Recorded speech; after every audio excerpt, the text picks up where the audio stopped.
Hello friends, स्वागत है आप सभी का हमारे यूट्यूब चैनल पे। ना पिछले वीडियो में हमने जो एक सीरीज स्टार्ट कर रखी है, इस सीरीज का नाम क्या है? इसमें जो है कि हम बिहार करंट अफेयर्स को, जो कि यूटेरिया की पब्लिकेशन है, इसके थ्रू जो है कि जुलाई 2023 से लेकर अक्टूबर 2024 तक के जितने भी इंपॉर्टेंट करंट अफेयर्स हैं हमारे एग्जाम पॉइंट ऑफ व्यू से, इन सभी चीज़ों को कवर कर रहे थे। तो हमने लास्ट वीडियो में जो है कि फटाफट 100.com को कवर कर लिया था, ठीक है। इसका जो कि वीडियो है आप हमारे चैनल का प्लेलिस्ट में जाके करंट अफेयर के सेक्शन से देख सकते हैं। नाउ हमारा नेक्स्ट चैप्टर क्या है? इसमें जो है कि हम इसके सेकेंड चैप्टर है, सेकेंड चैप्टर का नाम क्या है? बिहार संपादकीय समाचार। जिसमें जो है कि डिफरेंट टाइप की जो संपादकीय हैं, जैसे कि हमारा आईपीआरडी बिहार का जो वेबसाइट है, इसके साथ ही साथ क्या है, हमारा डाउन टू अर्थ है। इनमें जो भी हमारे एग्जाम पॉइंट ऑफ व्यू से इंपॉर्टेंट संपादकीय आए थे, एडिटोरियल्स आए थे, उनके थ्रू जो है कि न्यूज को प्रिपेयर किया गया है। इनको देखने वाले हैं, तो चलिए वीडियो को शुरू करते हैं। तो फर्स्ट वन हमारा क्या है? इसमें फर्स्ट वन क्या है? बापू टावर है।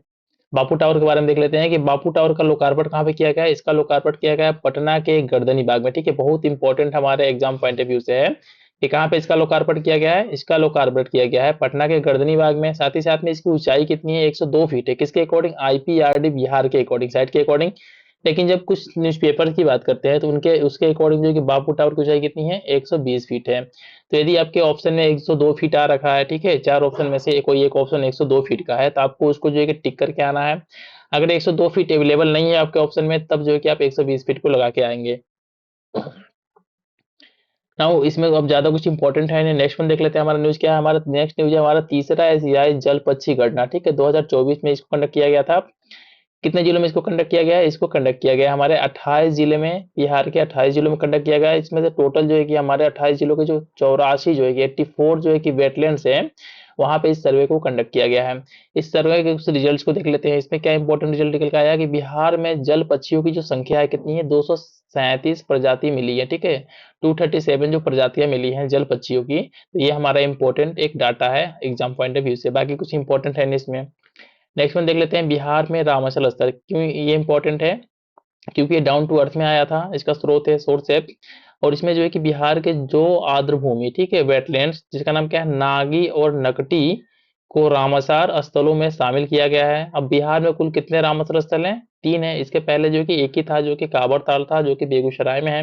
लेकिन अब हमारा जो है कि इनको इंक्लूड करने के बाद से बिहार में कुल रामसर स्थल की संख्या कितनी हो गई है? 3 हो गई है। बहुत इंपॉर्टेंट है एग्जाम पॉइंट ऑफ व्यू से। और साथ ही साथ में जिनको इंक्लूड किया गया है उनके बारे में देख लेते हैं। नागी वेटलैंड के बारे में देख लेते हैं। ये क्या है हमारा? यह जमुई जिले में स्थित एक मानव निर्मित, ठीक है, याद रहे, यह मानव निर्मित पक्षी अभयारण्य है जो झाझा वन रेंज में स्थित है। कहाँ पे? झाझा वन वन रेंज में स्थित है। साथ ही साथ में जो नागी नदी पर बांध बनाकर नागी वेटलैंड्स का निर्माण किया गया है। तो नेक्स्ट वन हमारा क्या है? नकटी वेटलैंड को देख लेते हैं। इसमें क्या है? ये अगेन जो है कि जमुई जिले में है। साथ ही साथ क्या है? मानव निर्मित पक्षी अभयारण्य है। और इसके पहले जो हमारा इकलौता हमारा बिहार का जो है कि रामासर साइट था, इसका नाम क्या था? इसका नाम था हमारा कांवर झील, जो कि हमारे बिहार के बेगूसराय जिले में है।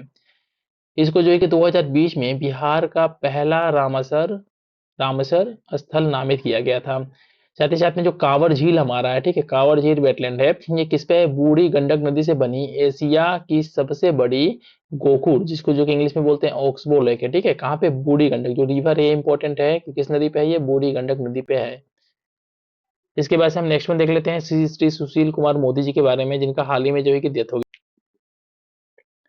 नेक्स्ट वन क्या है? श्री सुशील कुमार मोदी जी, इनको देख लेते हैं। तो इनके बारे में इंपॉर्टेंट कुछ चीजों को देख लेते हैं। 1990 में पहली बार पटना सेंट्रल, जिसको अब जो है कि अब कुम्हरार बोलते हैं, से विधानसभा में इनको जो है कि चुना गया था। नेक्स्ट वन इसमें क्या है कि इनको जो है कि लोकसभा के लिए, ठीक है, लोकसभा के लिए भागलपुर सीट से फर्स्ट टाइम जो है कि निर्वाचित किया गया था, चुना गया था। दो चीजें इसमें इंपॉर्टेंट है सुशील कुमार मोदी के लिए कि फर्स्ट टाइम जो है कि इनको जो है कि पटना सेंट्रल, जिसको अब जो कुम्हरार बोलते हैं, वहां से विधानसभा के लिए चुना गया था। और साथ ही साथ में जो है कि फर्स्ट टाइम लोकसभा के लिए इनको भागलपुर जो है कि सीट से चुना गया था। बाकी कुछ इसमें इंपॉर्टेंट है। नेक्स्ट में देख लेते हैं क्या है? पटवा टोली के बारे में देख लेते हैं, जो कि हाल ही में न्यूज में था। क्यों इसमें न्यूज में रहने का? इसका कारण ये था कि यहाँ को इसको जो है कि आईआईटी फैक्ट्री के नाम से भी जाना जाता है। क्यों? क्योंकि यहाँ के हर एक घर से कोई ना कोई बच्चा आईआईटी में एडमिट है, ठीक है, एडमिशन ले रखा है यहाँ से। तो इसके बारे में देख लेते हैं। पटवा टोली के बुनकरों पर आधारित डॉक्यूमेंट्री फिल्म, जिसका नाम क्या था? वीवर्स ऑफ होप, को यूनेस्को पुरस्कार मिला है, ठीक है। ये भी इंपॉर्टेंट है कि जो वीवर्स ऑफ होप है वो कहाँ के लोगों पर आधारित है, तो पटवा टोली के जो बुनकर समुदाय है इस पे आधारित हमारी एक डॉक्यूमेंट्री फिल्म थी, इसका नाम क्या था, वीवर्स ऑफ होप, को यूनेस्को पुरस्कार से सम्मानित किया गया है। और साथ ही साथ में इस फिल्म का निर्देशन किसने किया है, सिंचन चटर्जी ने छात्रों और दक्षिण बिहार विश्वविद्यालय की मदद से किया है। ठीक है, बहुत ही इंपॉर्टेंट है। बाकी जो है कि कुछ इसमें इंपॉर्टेंट है नहीं, ठीक है, कुछ यहाँ पे एक्ट्स वगैरह बिहार में पास हो चुकी हैं। जो आपको इंपॉर्टेंट होगा हम उन्हीं चीजों को बताएंगे, बाकी चीजों को छोड़ते हुए आगे बढ़ जाएंगे। नेक्स्ट वन इंपॉर्टेंट क्या हमारा, नीतीश डिवाइस के बारे में देख लेते हैं। ठीक है, जो कि हमारे मुख्यमंत्री जी के नाम पे इसको रखा गया है। इसको डेवलप किसने किया है, बिहार राज्य आपदा प्रबंधन प्राधिकरण और साथ ही साथ में आईआईटी पटना, दो लोगों ने मिलकर जो है कि इस डिवाइस को जो है कि बनाया है। इसमें साथ ही साथ ठीक है, नीतीश डिवाइस में क्या है, इसका जो फुल फॉर्म है, फुल फॉर्म देख लेते हैं कि नीतीश नामक एक उपकरण को पेश किया गया है। इसका फुल फॉर्म क्या है, novel initiative technological intervention for the safety of human lifes. ठीक है, इसका संबंध सीधी सी बात है कि इसका जो कि डिजास्टर से संबंधित है, क्योंकि डिजास्टर से लेकर कुछ इंफॉर्मेशन होगा और जो भी हमारे सिटीजन हैं उनको जो है कि ये डिवाइस प्रोवाइड करेगा। अब नेक्स्ट वन इसमें देख लेते हैं। नेक्स्ट वन क्या है हमारा, ठीक है, नेक्स्ट वन इसमें क्या है हमारा, देख लेते हैं कि 2005-6 से भारत में बहुआयामी गरीबी एक चर्चा पत्र। ठीक है, जो रिपोर्ट थी हमारी नीति आयोग की रिपोर्ट थी, इसमें क्या है बिहार के परफॉर्मेंस और के बारे में देख लेते हैं कि क्या सिचुएशन है। इसमें बिहार में 3.77 करोड़ लोग बहुआयामी गरीबी से बाहर आए हैं, जो पिछले 9 वर्षों में उत्तर प्रदेश के बाद दूसरा सबसे बड़ा आंकड़ा है। ठीक है, फर्स्ट पे उत्तर प्रदेश है और सेकंड पे क्या हमारा, सेकंड पे हमारा बिहार है, जहाँ पे 3.77 करोड़ लोगों को मल्टी डायमेंशनल पॉवर्टी से बाहर लाया गया है। ये इंपॉर्टेंट हमारा कुछ डाटा है, इसको हमने देख लिया। अब नेक्स्ट वन देख लेते हैं हमारा, नेक्स्ट वन क्या है हमारा, तो नेक्स्ट वन न्यूज हमारा क्या है कि इसमें है कि राष्ट्रीय बहुआयामी गरीबी रिपोर्ट 2023, जिसको अगेन जो कि नीति आयोग ने लॉन्च किया था। ठीक है, इसको देख लेते हैं। इसमें क्या है कि जो सबसे तेजी से गरीबी कहाँ पे कम की गई है, पूर्वी चंपारण और सीवर। ठीक है, दो डिस्ट्रिक्ट बिहार के जो इंपॉर्टेंट है हमारे एग्जाम पॉइंट ऑफ व्यू से। फर्स्ट वन क्या है, पूर्वी चंपारण है और सेकंड वन क्या है, सीवर। यहाँ पे जो है कि गरीब सबसे तेजी के साथ गरीबी को कम किया गया है। ठीक है, दोनों को, दोनों डिस्ट्रिक्ट के नाम को याद कर लेना आपको। अब स्वच्छ वायु सर्वेक्षण देख लेते हैं 2024 में, इसमें क्या था, कैसे था बिहार का परफॉर्मेंस। तो इसमें डिफरेंट टाइप के श्रेणी में स्टेट्स को क्लासिफाई किया गया था। तो इसमें फर्स्ट वन श्रेणी जो थी हमारी, फर्स्ट वन क्लासिफिकेशन, इसमें की जो है कि जनसंख्या 10 लाख से ज्यादा है वो उस टाइप के सिटीज थे।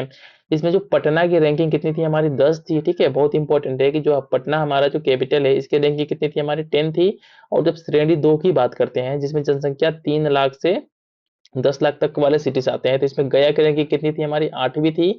और मुजफ्फरपुर की रैंकिंग कितनी थी हमारी, 32 थी। और साथ ही साथ में गया और मुजफ्फरपुर किस श्रेणी में आते हैं, श्रेणी 2 में आते हैं। नेक्स्ट वन देख लेते हैं श्रेणी 3 में, जिसमें कि 3 लाख से कम जनसंख्या वाले जो हमारे सिटीज हैं, जैसे कि पटना साहिब हो गया। ठीक है, इसमें जो है कि इसकी रैंकिंग कितनी थी हमारी, 40 रैंकिंग थी। अब जो हम स्वच्छता सर्वेक्षण 2023 का कुछ इसमें देख लेते हैं कि बिहार का परफॉर्मेंस कैसे रहा। तो इसमें जो इंदौर और साथ ही साथ में क्या था, सूरत ने संयुक्त रूप से भारत में सबसे स्वच्छ शहर का खिताब जीता है। क्या जीता है, इंदौर और सूरत ने जो है कि संयुक्त रूप से सबसे स्वच्छ शहर का, सबसे जो क्लीन सिटी कौन कौन है हमारे, इंदौर और सूरत है।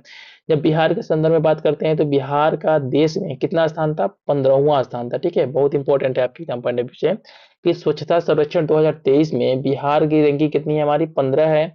और साथ ही साथ में पटना बिहार का सबसे स्वच्छ शहर है। ठीक है, लेकिन देश में जो पटना की रैंकिंग है कितनी है, 262वीं रैंकिंग है। देख सकते हो ना कि बिहार में पटना सबसे स्वच्छ शहर है। लेकिन जब ओवरऑल जितनी सिटीज हो गई हमारी इंडिया में, उनमें रैंकिंग की बात करते हैं बिहार की, तो बिहार की रैंकिंग, पटना की रैंकिंग ओवरऑल कितनी है, 262 रैंकिंग है। और ये आपके एग्जाम पॉइंट ऑफ व्यू से बहुत ही ज्यादा इंपॉर्टेंट है। अब इसमें कुछ और देख लेते हैं चीजें, अन्य शहरों का ओवरऑल प्रदर्शन देख लेते हैं। इसमें क्या है हमारा, गया का कितना रैंक है हमारा, 272 है। बक्सर का कितना है, 299 है। और साथ ही साथ में खगड़िया का कितना है, 434 है। अब जो है कि एसडीजी सूचकांक 4.0 देख लेते हैं, जिसको अगेन जो कि नीति आयोग ने पब्लिश किया था। इसमें बिहार की क्या सिचुएशन है, तो इसमें देख लेते हैं क्या है, राज्यों में प्रथम स्थान 79 अंक के साथ संयुक्त रूप से उत्तराखंड एवं केरल। ठीक है, दो स्टेट हमारे इंडिया के हैं, कौन कौन से, उत्तराखंड और साथ ही साथ में जो है कि केरल, संयुक्त रूप से जो है कि पहले स्थान पे थे। जबकि जो बिहार की रैंकिंग की बात करते हैं हमारा एसडीजी सूचकांक में, इसमें बिहार की रैंकिंग कितनी है हमारी, 57 अंकों के साथ सबसे निचले पायदान पे था। ठीक है, सबसे लास्ट पे कौन था हमारा, बिहार था। और इसके साथ ही साथ उसका स्कोर कितना था, उसमें 57 अंक था उसका स्कोर। अब नेक्स्ट वन देख लेते हैं क्या हमारा, ग्रीन बजट के बारे में देख लेते हैं बिहार का 2024-25। इसमें क्या है कि बिहार 2020-21 में ग्रीन बजटिंग की प्रक्रिया शुरू करने वाला भारत का क्या था, पहला राज्य था। ठीक है, भारत का पहला राज्य कौन था जिसने ग्रीन बजट को स्टार्ट किया था, तो ये था हमारा बिहार। और साथ ही साथ में बिहार में 2.5 हेक्टेयर इससे अधिक क्षेत्रफल वाले 4526 के आसपास आर्द्र भूमि है। कितने हमारी आर्द्र भूमि की संख्या कितनी है हमारी, 4526 है। और टोटल जो लैंड है बिहार का, इसका कितना परसेंट है, ये हमारा 2.25% है। ठीक है, ये कुछ इंपॉर्टेंट डाटा था, उसमें हमने उसको देख लिया। अब ग्रीन बजट की बात कर लेते हैं कि इसमें क्या क्या प्रावधान था। तो इसमें क्या था, इसका जो आवंटन हुआ इसमें कितना था, 13,823.39, ठीक है, करोड़ रुपए का होने का अनुमान है। ठीक है, टोटल जो ग्रीन बजट है इसमें जो है कि आवंटन किया गया ग्रीन बेल्ट को, ये हमारा इतना किया गया है, 13,823.39 करोड़ रुपए का आवंटन किया गया है ग्रीन बजट को। बाकी इसमें कुछ इंपॉर्टेंट है नहीं। अब नेक्स्ट वन देख लेते हैं इसमें हम।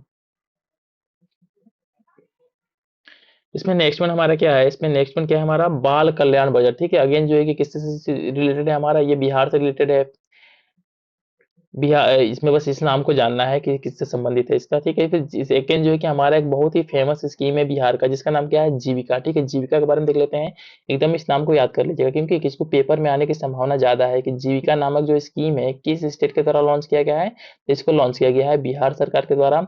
और इसमें क्या है, बिहार सरकार की महत्वाकांक्षी परियोजना जीविका बिहार में महिलाओं के विकास, सशक्तिकरण एवं ग्रामीण गरीबी के उन्मूलन हेतु कार्यरत है। किसका किसका, जो जीविका जो हमारा स्कीम है, इस परियोजना का संबंध किससे है, महिलाओं के विकास से, सशक्तिकरण एवं ग्रामीण गरीबी के उन्मूलन हेतु। ठीक है, इसको स्टार्ट किया गया है।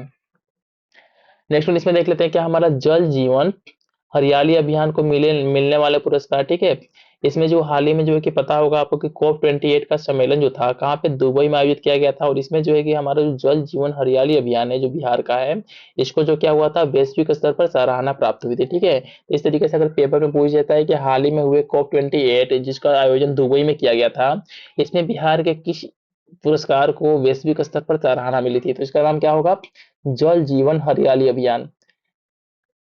अब नेक्स्ट वन देख लेते हैं क्या हमारा, टीबी मुक्त पंचायत का शुभारंभ कहाँ से किया गया है इसका, इसके बारे में देख लेते हैं। मुजफ्फरपुर एवं समस्तीपुर जिला को स्वर्ण पदक मिला है इसमें, किसमें, टीबी मुक्त पंचायतों का शुभारंभ की जब बात करते हैं, तो इसमें जो है कि दो हमारे डिस्ट्रिक्ट है, फर्स्ट वन क्या है हमारा मुजफ्फरपुर है और सेकंड वन क्या है हमारा समस्तीपुर है। इन जिलों को क्या मिला है, स्वर्ण पदक मिला है। साथ ही साथ में सीवान को क्या मिला है, रजत पदक। और पूर्णिया एवं सारण को क्या मिला है, पूर्णिया एवं सारण को कांस्य पदक से सम्मानित किया गया है। ये इंपॉर्टेंट है थोड़ा सा, तो आप इसको एक बार देख लीजिएगा। अब नेक्स्ट इसमें देख लेते हैं हमारा नेक्स्ट न्यूज क्या है हमारा। अब हम जो है कि जन सुराज अभियान को देख लेते हैं। ठीक है, जन सुराज अभियान का जो स्टार्टिंग था कहाँ से किया गया था, इसको स्टार्ट किया गया था पश्चिम चंपारण के भीती हरवा आश्रम से। किसने स्टार्ट किया था, प्रशांत किशोर ने इसको स्टार्ट किया था। और बाद में ये अभियान जो है कि एक तरीके से, ठीक है, आगे चल के, तो इस तरीके से देख रहे हैं कि हमारा जो जन सुराज अभियान था इसका संबंध किससे है, इसका संबंध है हमारे प्रशांत किशोर से। और साथ ही साथ में इसको स्टार्ट किया गया था चंपारण के भीति हरवा आश्रम से। और आगे चल के ये जो है कि जन सुराज अभियान एक तरीके से एक पार्टी में कन्वर्ट हो गया, और आपके एग्जाम पॉइंट ऑफ व्यू से इंपॉर्टेंट है। फिर प्रशांत किशोर के बारे में देख लेते हैं, जो कि हमारे जन सुराज पार्टी के संस्थापक है। इनका संबंध किससे है, इनका संबंध है सासाराम के कोनार गांव से। इनका संबंध है कहाँ से, सासाराम के कोनार गांव से। किसका संबंध है, प्रशांत किशोर का जन सुराज पार्टी का संबंध है। अब नेक्स्ट वन इसमें देख लेते हैं हमारा क्या है कि नेशनल इंस्टीट्यूशनल रैंकिंग फ्रेमवर्क 2024 में बिहार के प्रदर्शन को देख लेते हैं, किस तरीके का परफॉर्मेंस रहा बिहार का। तो जो ओवरऑल श्रेणी की बात करते हैं, तो ओवरऑल में जो है कि हमारा जो आईआईटी पटना था इसकी रैंकिंग थी 73। और साथ ही साथ में जो एम्स पटना है हमारा बिहार में है, इसकी रैंकिंग थी 99। ठीक है, ये दो इंपॉर्टेंट है, क्योंकि जो ओवरऑल रैंकिंग की बात करेंगे हम, तो ओवरऑल जो रैंकिंग है हमारी आईआईटी पटना की 73 है। और साथ ही साथ में जो एम्स पटना है इसका 99 है। अब इसमें जो है कि नेक्स्ट कुछ इंपॉर्टेंट ज्यादा है ना, ठीक है, इसमें इंपॉर्टेंट है ना, इसमें जो है कि हमारा चैप्टर नंबर 3 को देख लेते हैं। ठीक है, चैप्टर नंबर 3 में क्या है, बिहार के नवीनतम आंकड़े। ठीक है, कुछ आंकड़ों को देख लेते हैं इसमें। तो हमारा फर्स्ट वन क्या है, इसमें फर्स्ट वन क्या है कि हमारा वर्ष 2022-23 में सर्वाधिक वर्षा वाले जिले कौन कौन से थे हमारे, किशनगंज में जो है कि मैक्सिमम बारिश हुआ था, और यहाँ पे कितना हुआ था, 2155 mm हुआ था। साथ ही साथ में सेकेंड स्थान की बात करते हैं, तो क्या हमारा अररिया है, जहाँ पे 1415 mm बारिश हुआ था। और थर्ड पे क्या है, पूर्णिया है। और ये डाटा जो है कि आपके एग्जाम पॉइंट ऑफ व्यू से बहुत ही इंपॉर्टेंट है, क्योंकि ऑलरेडी जो है कि वर्षा से संबंधित एक क्वेश्चन आपके बिहार के पीवाईक्यू में पूछा जा चुका है। तो फिर से मैं इस चीज को रिपीट करता हूँ कि वर्ष 2022-23 में सर्वाधिक वर्षा वाले जिले कौन कौन से हैं। फर्स्ट पे किशनगंज है, सेकंड पे अररिया है और थर्ड पे क्या है, पूर्णिया है। नेक्स्ट वन क्या हमारा, वर्ष 2022-23 में सबसे कम वर्षा वाले जिले कौन कौन से थे। फर्स्ट पे क्या हमारा जहानाबाद है, जहां पे 577 में बारिश हुआ था। सेकंड पे क्या है हमारा, बक्सर है। थर्ड पे क्या है, अरवल है। इसके बाद से नेक्स्ट वन बात करते हैं क्या है, शहरीकरण वाले सर्वाधिक 3 जिले। तो इसमें कौन हमारा, पटना आता है फर्स्ट पे, उसके बाद से क्या मुंगेर आता है, उसके बाद से थर्ड पे नालंदा आता है। नेक्स्ट वन क्या हमारा, शहरीकरण सबसे कम वाले 3 जिले कौन कौन से हैं। मधुबनी है, फिर उसके बाद से सेकंड पे क्या है, बांका है। थर्ड पे क्या है, सीतामढ़ी है। नेक्स्ट इसमें क्या है, प्रति व्यक्ति आय सर्वाधिक 2021-22 में किसका था, पटना का था फर्स्ट पे सबसे ज्यादा। उसके बाद से सेकंड पे बेगूसराय था, थर्ड पे मुंगेर था हमारा। अब नेक्स्ट वन देख लेते हैं कि हमारा प्रति व्यक्ति आय सबसे कम वाले जो डिस्ट्रिक्ट है हमारे बिहार में कौन कौन से हैं। सबसे कम जो है हमारा क्या है, सीवर का है। कितना है हमारा, 18,990 रुपये है। सेकंड पे क्या है, अररिया है। थर्ड पे क्या है, सीतामढ़ी है। अब एनएच की बात करते हैं कि एनएच की सर्वाधिक लंबाई वाले 3 जिले कौन कौन से हैं। तो फर्स्ट पे क्या हमारा, पटना है 506 किलोमीटर। सेकंड पे मधुबनी है। थर्ड पे क्या है, मुजफ्फरपुर है। इसमें नेक्स्ट वन देख लेते हैं क्या है, एनएच की सबसे कम लंबाई वाले 3 जिले कौन कौन से हैं। शिवहर है, जहाँ पे 22 किलोमीटर ही बस एनएच का विस्तार है। सेकंड पे क्या है, शेखपुरा है। थर्ड पे क्या है, लखीसराय है।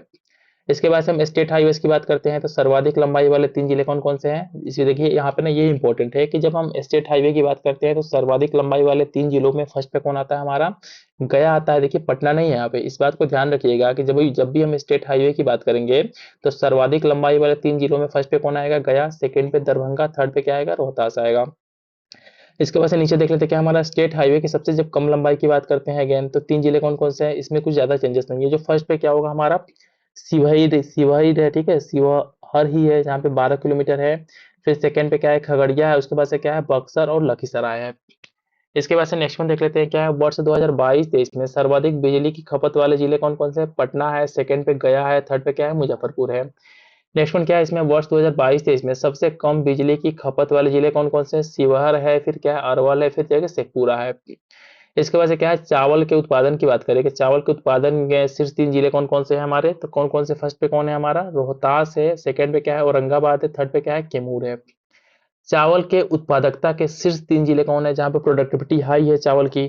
तो ये कौन कौन से डिस्ट्रिक्ट है हमारे, ये हमारे डिस्ट्रिक्ट है। फर्स्ट पे क्या है हमारा, रोहतास है। अगेन याद रखना है, ठीक है, चावल के उत्पादन की बात करेंगे, ऐसे जनरल में बात करेंगे तो रोहतास होगा। सेकंड पे औरंगाबाद होगा। थर्ड पे कैमूर होगा। लेकिन जब उत्पादकता मतलब कि प्रोडक्टिविटी की बात करेंगे तो क्या होगा, रोहतास होगा, फिर लखीसराय होगा, फिर उसके बाद से क्या होगा, औरंगाबाद होगा। ठीक है, इसके बाद से नेक्स्ट वन देख लेते हैं इसमें हम लोग।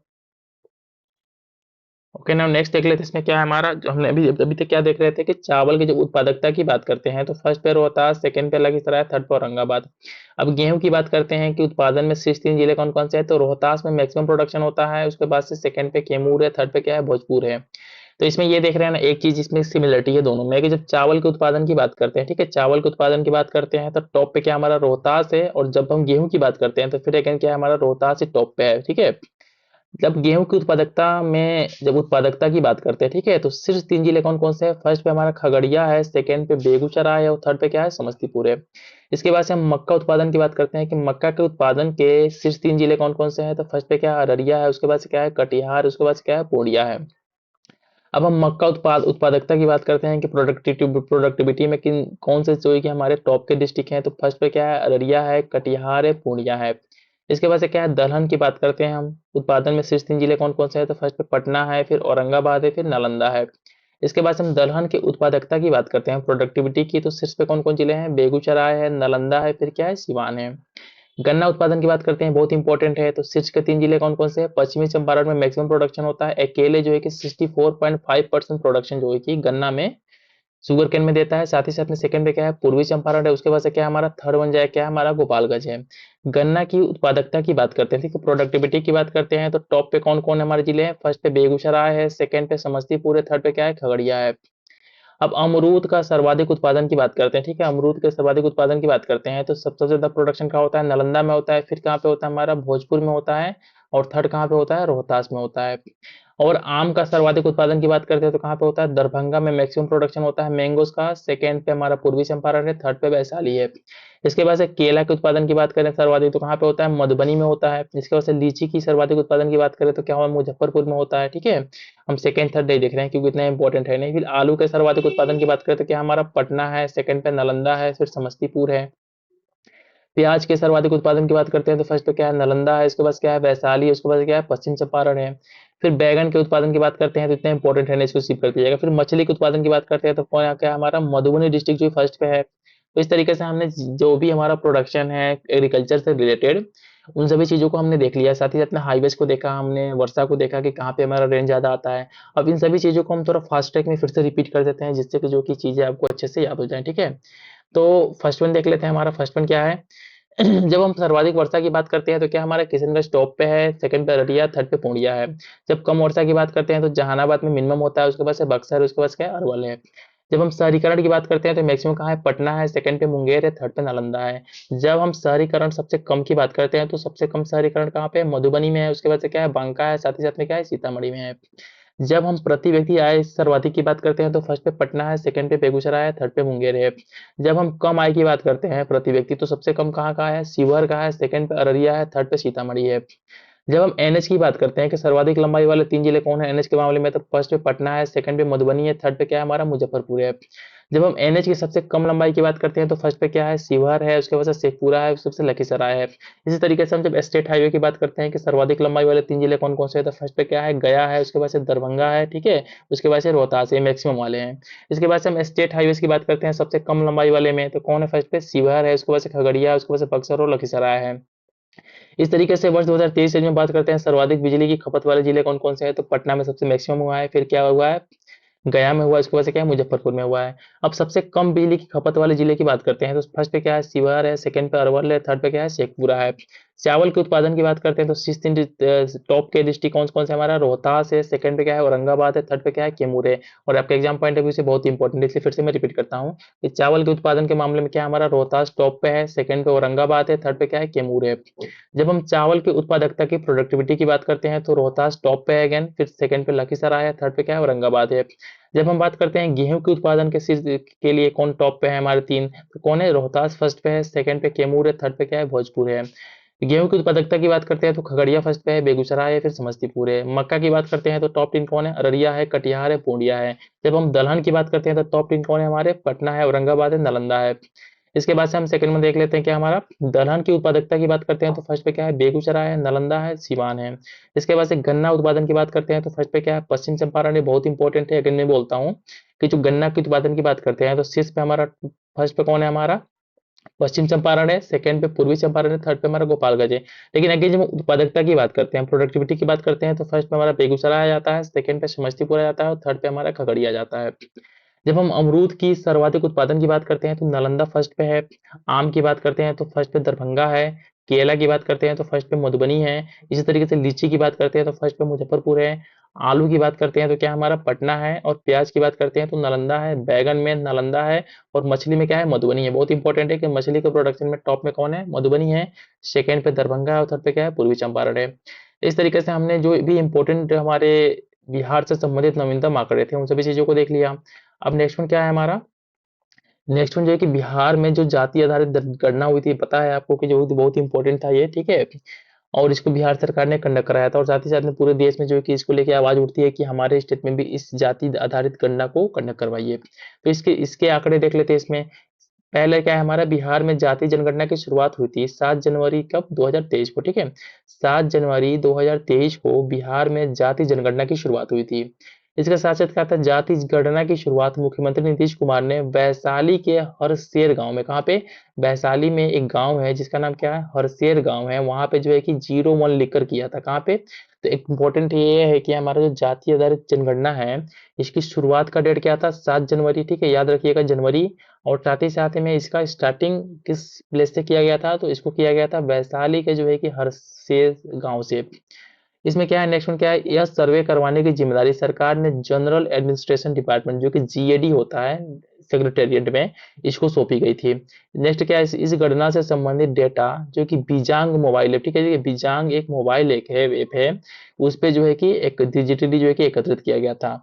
तो इस तरीके से अगर पेपर में आपको पूछ देता है क्वेश्चन की बीजाग मोबाइल ऐप हाल ही में जो है कि इसका यूज किसके लिए किया गया था, तो इसका यूज किया गया था हमारे बिहार में जातीय जनगणना को कंडक्ट करने के बाद से जो भी डाटा अवेलेबल होगा उसको जो है कि उस पे अपलोड करने के लिए। नेक्स्ट वन क्या, हमारा बिहार सरकार ने 2 अक्टूबर 2023 को जाति आधारित गणना रिपोर्ट जारी की। और साथ ही साथ में क्या क्या, इसमें जो जाति आधारित गणना का जो रिपोर्ट था इसमें बोला गया कि बिहार की जो कुल जनसंख्या है, ठीक है, जो टोटल जनसंख्या है कितनी बताई गई, 13.07 करोड़। बहुत इंपॉर्टेंट है आपके एग्जाम पॉइंट ऑफ व्यू से, मैं इसको यहाँ लिख देता हूँ कि जो बिहार की जनसंख्या इसमें बताई गई कितनी, 13.07 जो है कि करोड़ बताई गई, जो कि हमारे जो 2011 का जनगणना था इसके अकॉर्डिंग कितना हमारा 3 करोड़ का इंक्रीमेंट हुआ है। तो फिर से मैं रिपीट करता हूँ कि जो जाति आधारित गणना कंडक्ट हुआ था बिहार में, इसमें बिहार की जनसंख्या जो है कि 13.07 करोड़ बताया गया था। साथ ही साथ में इसमें क्या था कि इसमें जो पुरुषों की संख्या थी, जब पुरुषों की बात करते हैं तो इसकी संख्या कितनी थी, 6.41 करोड़। और साथ ही साथ में जब महिलाओं की बात करते हैं तो इनकी संख्या कितनी है, 6.1 करोड़, ठीक है। इसमें टोटल में कितना था हमारा, टोटल में जो है कि 6.41 करोड़ जो है कि हमारे मेल थे। और साथ ही साथ में जब इसमें बात करते हैं फीमेल्स की, तो ये कितना हमारा 6.1 करोड़ जो है कि हमारा, ये हमारा फीमेल थी इसमें। और दोनों के दोनों इंपॉर्टेंट है आपको, जो कि दोनों के दोनों डाटा को, जनसंख्या साथ ही साथ में पुरुषों की संख्या और महिलाओं की संख्या, इन दोनों चीजों को याद कर लीजिएगा। नेक्स्ट वन इसमें क्या है, इस रिपोर्ट के अनुसार बिहार में 215 जो है कि अधिसूचित जातियां हैं, ठीक है। जो हमारा अधिसूचित जातियां हैं कितनी हमारे 215 है। और इसके साथ साथ क्या है, बिहार का जो लिंगानुपात कितना है, 953 बताया गया है। क्या हमारा बिहार का जो सेक्स रेशियो है, ठीक है, सेक्स रेशियो है हमारा कितना बताया गया है, सेक्स रेशियो को बताया गया है 953, ठीक है, 953 जो है कि सेक्स रेशियो को बताया गया है। इसमें नेक्स्ट वन क्या, हमारे बिहार में साक्षरता दर 79.7% बताया गया है, जिसमें जो है कि 84.91% क्या है हमारे पुरुष साक्षरता है, मेल लिटरेसी है। और साथ ही साथ में कितना है, 73.1% जो है कितना महिला साक्षरता दर है। दोनों के दोनों डाटे क्या है हमारे, बहुत ही इंपॉर्टेंट है। अब कुछ आगे देख लेते हैं कि हमारा कोटिवार संक्षिप्त विवरण देख लेते हैं इसमें, ठीक है, कि कौन सी जाति का पूरी जनसंख्या में कितना पार्टिसिपेशन था। तो अत्यंत पिछड़ा वर्ग की बात करते हैं तो कितना हमारा 36.01%, ठीक है, 36.01% जो है कि हमारा अत्यंत पिछड़ा वर्ग का इसमें पूरा ये कंट्रीब्यूशन था। इसके बाद से क्या हमारा पिछड़ा वर्ग की बात करते हैं तो क्या हमारा 27.12%, अनुसूचित जाति की बात करते हैं तो 19.65%, और इसके साथ क्या है सामान्य वर्ग जो है कि 15.52% है। और अनुसूचित जनजाति कितना हमारा 1.68% है। अब जाति आधारित गणना के अनुसार बिहार में विभिन्न धर्मों का देख लेते हैं कितना किस तरीके से जनसंख्या है। तो इसमें जो हिंदू धर्म है ये क्या हमारा मैक्सिमम है, कितना है 81.9% है। साथ ही साथ में जो मुस्लिम धर्म है ये कितना हमारा 17.7% पब्लिक है। और इस तरीके में जो सबसे लोएस्ट है, सबसे लोएस्ट जो धर्म है जिसके लोग पब्लिक लोग यहाँ रहते हैं वो क्या हमारा जैन धर्म है। और इसमें कितना 0.09% जो है कि इसका पॉपुलेशन में कंट्रीब्यूशन है। अब इसमें कुछ और इंपॉर्टेंट देख लेते हैं। इसमें इंपॉर्टेंट क्या है, जाति आधारित गणना के अनुसार बिहार में विभिन्न जातियों का परसेंटेज देख लेते हैं। जब परसेंटेज की बात करते हैं तो सबसे ज्यादा जो जाति क्या है हमारा यादव है। यादव कितने हमारे 14.26% है, कितना यादव है। तो बस इसमें आपको ये याद रखना है कि जो जाति आधारित गणना बिहार में संपन्न हुई थी इसमें जो है कि मैक्सिमम कंट्रीब्यूशन किस पर्टिकुलर जो है कि हमारी जाति का है, तो इसके कितने है हमारा यादव के जो जनसंख्या है पूरे पॉपुलेशन में 14.26% है। और इसके साथ साथ कुर्मी की जनसंख्या कितनी है, जो कि हमारे नीतीश कुमार जो कि जिस समुदाय से आते हैं इसमें जो है कि 2.8% है। इसको भी याद कर लीजिएगा। अब हमने जो है कि जाति आधारित गणना को देख लिया। अब नेक्स्ट हमारा क्या है, लोकसभा चुनाव देख लेते हैं। लोकसभा चुनाव 2024 में जो है कि बिहार का समथिंग जो है कि क्या किस तरीके से परफॉर्मेंस था। तो जो लोकसभा चुनाव जो हमारा 2024 का कंडक्ट हुआ था, ठीक है, 2024 का जो लोकसभा चुनाव कंडक्ट हुआ था इसको जो है कि बिहार में 7 चरणों में आयोजित किया गया था। और साथ ही साथ में इसमें जो है कि टोटल जो है कि 497 उम्मीदवारों ने पार्टिसिपेट किया था, ठीक है, टोटल जो लड़ने वाले उम्मीदवार थे। इनमें से जो है कि 39 महिलाएं, कितनी 39 जो महिलाएं थी, क्या थी महिलाएं थी टोटल में। इसके साथ साथ जो है कि बिहार में जो कुल मतदान का परसेंटेज था कितना था 56.19% था। इतना मतदान हुआ था बिहार में। और इसके साथ साथ जब मैक्सिमम की बात करते हैं कि सबसे अधिक मतदान कहाँ हुआ था, तब मतदान हुआ था सुपौल में, जो कितना हुआ था 17.5% हुआ था। जबकि जो सबसे कम मतदान की बात करते हैं तो कहाँ पे नवादा डिस्ट्रिक्ट में हुआ था, कितना 42.61% हुआ था। तो आपको इसमें बस ये याद रखना है, ठीक है, आपको बस ये याद रखना है कि जो मैक्सिमम जो है कि मतदान हुआ था पोलिंग हुआ था कहाँ पे हुआ था, सुपौल में हुआ था, सुपौल डिस्ट्रिक्ट में।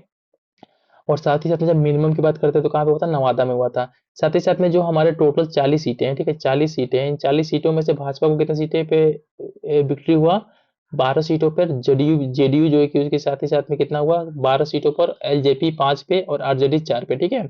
इस तरीके से जो है कि डिफरेंट टाइप को मिला, और साथ ही साथ में एक जो है कि ओनली 1% है जिनको जो है कि निर्दलीय जो है कि जीता था, इनका नाम क्या था, पप्पू यादव ने जो है कि निर्दलीय पर्चा भरा था और जो कि अपनी सीट पे जीत गए थे।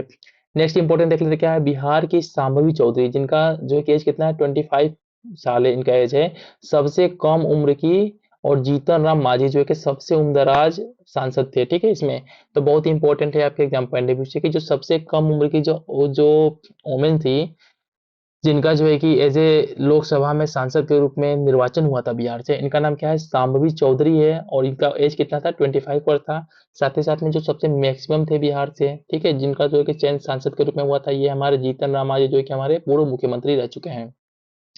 अब नेक्स्ट वन देख लेते क्या है, सबसे ज्यादा मतदान कहाँ पे हुआ था, कटिहार में हुआ था, ठीक है, कहाँ पे, कटिहार में हुआ था, संसदीय क्षेत्र में हुआ था, कहाँ पे, 63.76% हुआ था। सॉरी, यहाँ पे जो मैंने बताया था ना आपको, सबसे ज्यादा अधिक मतदान ये महिलाओं के संदर्भ में था, ठीक है, फिर से मैं रिपीट करता हूँ कि महिलाओं की सबसे ज्यादा वोटिंग कहाँ पे हुई थी, ये हुई थी सुपौल डिस्ट्रिक्ट में, और सबसे कम वोटिंग जो कि नवादा में हुई थी। लेकिन जब ओवरऑल की बात करते हैं तो सबसे ज्यादा मतदान कहाँ पे हुआ था, कटिहार में हुआ था, और साथ ही साथ में जो है कि सबसे कम मतदान कहाँ पे हुआ था, नवादा डिस्ट्रिक्ट में हुआ था, जब ओवरऑल की बात करते हैं। तो इन दोनों को जो करेक्ट कर लीजिएगा। अब नेक्स्ट वन इसमें देख लेते हैं क्या है, बिहार में जो नोटा, ठीक है, टोटल जो वोट परसेंटेज पड़ा था, जो कि हमारा 56.19% था, इसमें से 2.07% कितने था, हमारे नोटा को वोट किया गया था, पब्लिक ने नोटा को वोट किया था। और साथ ही साथ में सबसे ज्यादा जो है कि अधिक 42,863 नोटा को वोट कहाँ पे, गोपालगंज में डाला गया था, ठीक है। बहुत ही इंपॉर्टेंट डाटा है आपके एग्जाम पॉइंट ऑफ व्यू से कि जो गोपालगंज डिस्ट्रिक्ट है, जो ऑलरेडी मेरा डिस्ट्रिक्ट है, ठीक है, यहाँ पे जो है कि नोटा को जो है कि मैक्सिमम जो है कि लोगों ने प्रेफरेंस दिया था, जो टोटल ओवरऑल नोटा की बात करते हैं बिहार की। तो इसके साथ में क्या है, नई केंद्र सरकार में बिहार में कुल जो है कि 8 मंत्री, जिनका जो है कि सिलेक्शन कहाँ से हुआ है, बिहार से हुआ है, बिहार से संबंधित। तो टोटल जो 8 मंत्री है जो क्या है, हमारे बिहार से हैं। इसमें मंत्री देख लेते हैं कौन कौन है, जीतन राम मांझी क्या दिया गया, एमएसएमई मंत्रालय दिया गया है। ललन सिंह, ठीक है, क्या दिया गया, जिसका नाम क्या है इनका, राजीव रंजन सिंह भी इनका नाम है, इनको जो कि पंचायती राज, मत्स्य पालन, पशुपालन और डेयरी मंत्रालय दिया गया है। श्री गिरिराज सिंह को क्या दिया गया है, कपड़ा मंत्रालय दिया गया है। जबकि श्री चिराग पासवान को क्या दिया गया है, खाद्य एवं प्रसंस्करण उद्योग मंत्रालय दिया गया है। अब राज्य मंत्री की बात करते हैं तो श्री रामनाथ ठाकुर को जो है कि कृषि राज्य मंत्री बनाया गया है। श्री सतीश चंद्र दुबे को कोयला और खनन राज्य मंत्री बनाया गया है। जबकि श्री नित्यानंद राय को क्या बनाया गया है, गृह राज्य मंत्री बनाया गया है। जबकि डॉक्टर राजभूषण चौधरी को जल शक्ति राज्य मंत्री बनाया गया है। और इसमें जो है कि 40 सांसद जो चयन हुए हैं डिफरेंट डिफरेंट सीट से, तो उनका नाम दिया गया है, ठीक है। तो इतना इंपॉर्टेंट है नहीं, बस हमको इंपॉर्टेंट क्या है कि इसमें देखना है कि जो निर्दलीय हमारे सांसद का जिसका चयन हुआ था, इनका संबंध कहाँ से है, इनका नाम है राजेश रंजन, ठीक है, और पप्पू यादव, ये जो पूर्णिया सीट से जो है कि निर्दलीय चुने गए हैं। तो इनका संबंध कहाँ से है, पप्पू यादव का पूर्णिया विधानसभा लोकसभा क्षेत्र से है। इस तरीके से हमने जो है कि इलेक्शन को देख लिया। अब हम नेक्स्ट क्या देखेंगे, बिहार सरकार के आगामी लक्ष्य, कुछ लक्ष्यों को देख लेते हैं कि क्या क्या टारगेट है बिहार को अचीव करने का। तो इसमें बिहार का जो पहला लक्ष्य है, क्या हमारा 100% घरों में प्रीपेड बिजली मीटर लगाने का लक्ष्य कब है, हमारा 31 दिसंबर 2024 तक रखा गया है। और साथ ही साथ में जो इसमें इंपॉर्टेंट है ना, बस मैंने उन्हीं चीजों को हाईलाइट किया है, जो इंपॉर्टेंट नहीं है उन चीजों को हम स्किप करके आगे बढ़ जाएंगे। तो फर्स्ट वन क्या है हमारा, सेकंड वन क्या है, बिहार के भू सर्वेक्षण कार्य को पूरा करने का लक्ष्य कब तक रखा गया है, 2025 तक रखा गया है। इसके बाद से नेक्स्ट क्या हमारा, आत्मनिर्भर बिहार में के 7 निश्चय 2 के सातों लक्ष्यों को प्राप्त करने का समय सीमा क्या है, 2025 से, बहुत इंपॉर्टेंट है आपके एग्जाम पॉइंट ऑफ व्यू से, बहुत ही इंपॉर्टेंट है कि जो आत्मनिर्भर बिहार के लिए जो 7 निश्चय 2 हमारे कार्यक्रम है, इसको प्राप्त करने का लक्ष्य कब तक रखा गया है, 2025 तक रखा गया है। साथ ही साथ में क्या है, टीवी को पूरी तरह खत्म करने का लक्ष्य कब तक है, 2025 तक है। और इसमें लास्ट क्या है हमारा, बिहार सरकार शुद्ध शून्य कार्बन उत्सर्जन का लक्ष्य हासिल करने का लक्ष्य कब तक रखा है, 2070 तक रखा है, जो कि हमारा ऑलरेडी जो है कि भारत सरकार के लक्ष्य से मैच होता है। अब इसमें वर्ष 2024 में बिहार विधानसभा में पास हुए कुछ विधेयक को देख लेते हैं, ठीक है, बस इसको नाम को मैं पढ़ते हुए आगे बढ़ जाऊंगा, ठीक है, बाकी मैं इसके डिटेल्स में नहीं जाऊंगा क्योंकि वो आपके पेपर में नहीं पूछता है। फर्स्ट वन क्या है, बिहार अपराध नियंत्रण विधेयक 2024 पारित किया गया। नेक्स्ट वन क्या है, बिहार तकनीकी सेवा आयोग संशोधन विधेयक 2024। ये आपके एग्जाम पॉइंट ऑफ व्यू से इतना इंपॉर्टेंट है नहीं, बस आपके थोड़ा माइंड में रहना चाहिए कि समथिंग कुछ इस तरीके के विधेयक जो है कि बिहार के विधानसभा में जो है कि पारित किया गया था। नेक्स्ट वन क्या है हमारा, बिहार लोक सुरक्षा प्रवर्तन विधेयक। उसके बाद से नेक्स्ट क्या है, बिहार राज्य बाल श्रमिक आयोग संशोधन विधेयक 2024, बिहार संस्कृत शिक्षा बोर्ड। नेक्स्ट क्या है हमारा, बिहार राज्य मदरसा बोर्ड। उसके बाद नेक्स्ट क्या है, बिहार राज्य अल्पसंख्यक आयोग। नेक्स्ट क्या है, बिहार राज्य महिला आयोग, बिहार काराधन विवादों का समाधान विधेयक। उसके बाद से नेक्स्ट क्या है, बिहार मूल्य वर्धित कर संशोधन विधेयक। ठीक है, तो ये कुछ विधेयक थे जो कि इस बार जो है कि 2024 में बिहार के विधानसभा में पारित किया गया था। ये आपके एग्जाम पॉइंट ऑफ व्यू से इतना इंपॉर्टेंट है नहीं, तो इतने पार्ट को आप स्किप भी कर सकते हो, इससे कोई दिक्कत है नहीं। साथ ही साथ में वीडियो को में आगे बढ़ने से पहले आप लोगों से बहुत ही मतलब एकदम हम्बल रिक्वेस्ट है कि प्लीज प्लीज आप लोग जो है कि चैनल को सब्सक्राइब कर लीजिएगा, साथ ही साथ में वीडियो को लाइक जरूर कीजिएगा, ठीक है, जिससे कि हमको इस तरीके से प्रोत्साहन मिले तो हम आगे भी इस तरीके के वीडियोस को अपने चैनल पे अपलोड करेंगे। नेक्स्ट वन क्या है हमारा, नेक्स्ट वन इसमें देख लेते हैं क्या हमारा चैप्टर नंबर 8 क्या है हमारा, बिहार में विभिन्न महत्वपूर्ण पदों पर नियुक्त व्यक्ति। कुछ हमारे जो फेमस पोस्ट हैं उन पे जो है कि किन किन लोगों को नियुक्त किया गया है, इनको देख लेते हैं जो हमारे एग्जाम पॉइंट ऑफ व्यू से इंपॉर्टेंट है। तो राज्यपाल की जब बात करते हैं तो क्या हमारे राज्यपाल का नाम क्या है हमारे बिहार का, राजेंद्र विश्वनाथ आर्लेकर, जो कि हमारे 41वें हमारे राज्यपाल हैं। ठीक है, बहुत इंपॉर्टेंट है, इसलिए फिर से मैं इसको रिपीट करता हूँ कि जो बिहार के राज्यपाल है कौन है, राजेंद्र विश्वनाथ आर्लेकर, जो कि हमारे बिहार के 41वें राज्यपाल हैं। इसके साथ साथ क्या है, मुख्य न्यायाधीश का नाम क्या है हमारा, न्यायमूर्ति के विनोद चंद्रन, जो कि हमारे 44वें जो कि हमारे मुख्य न्यायाधीश हैं। विधानसभा अध्यक्ष की बात करते हैं क्या है, नंद किशोर यादव, जो कि आजादी के बाद से 17वें हमारे जो है कि विधानसभा अध्यक्ष हैं। तो तीन इंपॉर्टेंट इसमें नाम था। फर्स्ट वन क्या था, राज्यपाल थे, क्या नाम है इनका, राजेंद्र विश्वनाथ आर्लेकर, जो कि 41वें हैं।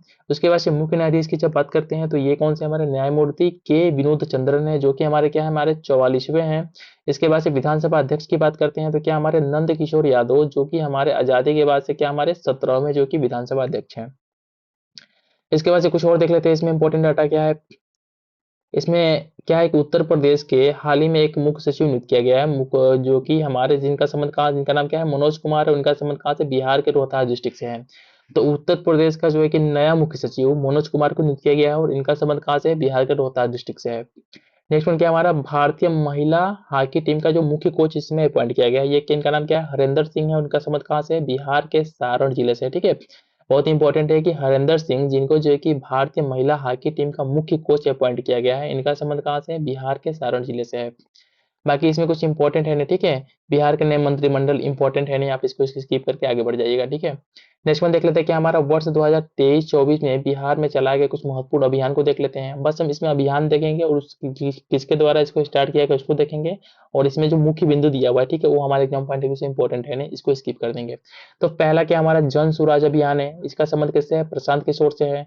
नेक्स्ट वन क्या हमारा, महिला शक्ति अभियान, किससे है, बिहार पुलिस ने इसको स्टार्ट किया है। उसके बाद से नेक्स्ट वन क्या हमारा, प्रधानमंत्री उच्चतर शिक्षा अभियान, शिक्षा विभाग के द्वारा, ऑलरेडी इसमें शिक्षा है तो ये पूछेगा नहीं पेपर में।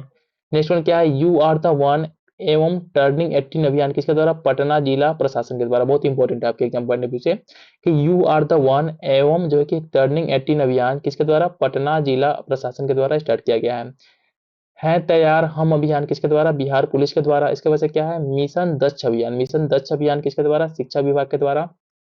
नेक्स्ट वन क्या हमारा, सांस अभियान किसके द्वारा, स्वास्थ्य विभाग के द्वारा। मेरा शहर मेरी जवाबदेही किसके द्वारा, पटना नगर निगम के द्वारा। इसके बाद से नेक्स्ट क्या हमारा, चकाचक अभियान किसके द्वारा, पटना नगर निगम के द्वारा अगेंस्ट। इसके बाद से क्या हमारा, मिशन गुणवत्ता अभियान स्वास्थ्य विभाग के द्वारा। मिशन 60 बहुत इंपॉर्टेंट है कि मिशन 60 स्टार्ट किया गया है स्वास्थ्य विभाग जो है कि बिहार के स्वास्थ्य विभाग के द्वारा इसको स्टार्ट किया गया है। इसमें नेक्स्ट वन क्या हमारा, स्त्री अभियान देख लेते हैं, क्या हमारा महिला कांग्रेस के द्वारा स्टार्ट किया गया है। साथ ही साथ में जो मिशन 60 है ना, जिसको स्वास्थ्य विभाग के द्वारा स्टार्ट किया गया है, इसमें है क्या, बिहार के जिला अस्पतालों का रंग रोगन एवं जीर्णोद्धार करना। ठीक है, इसका एम है।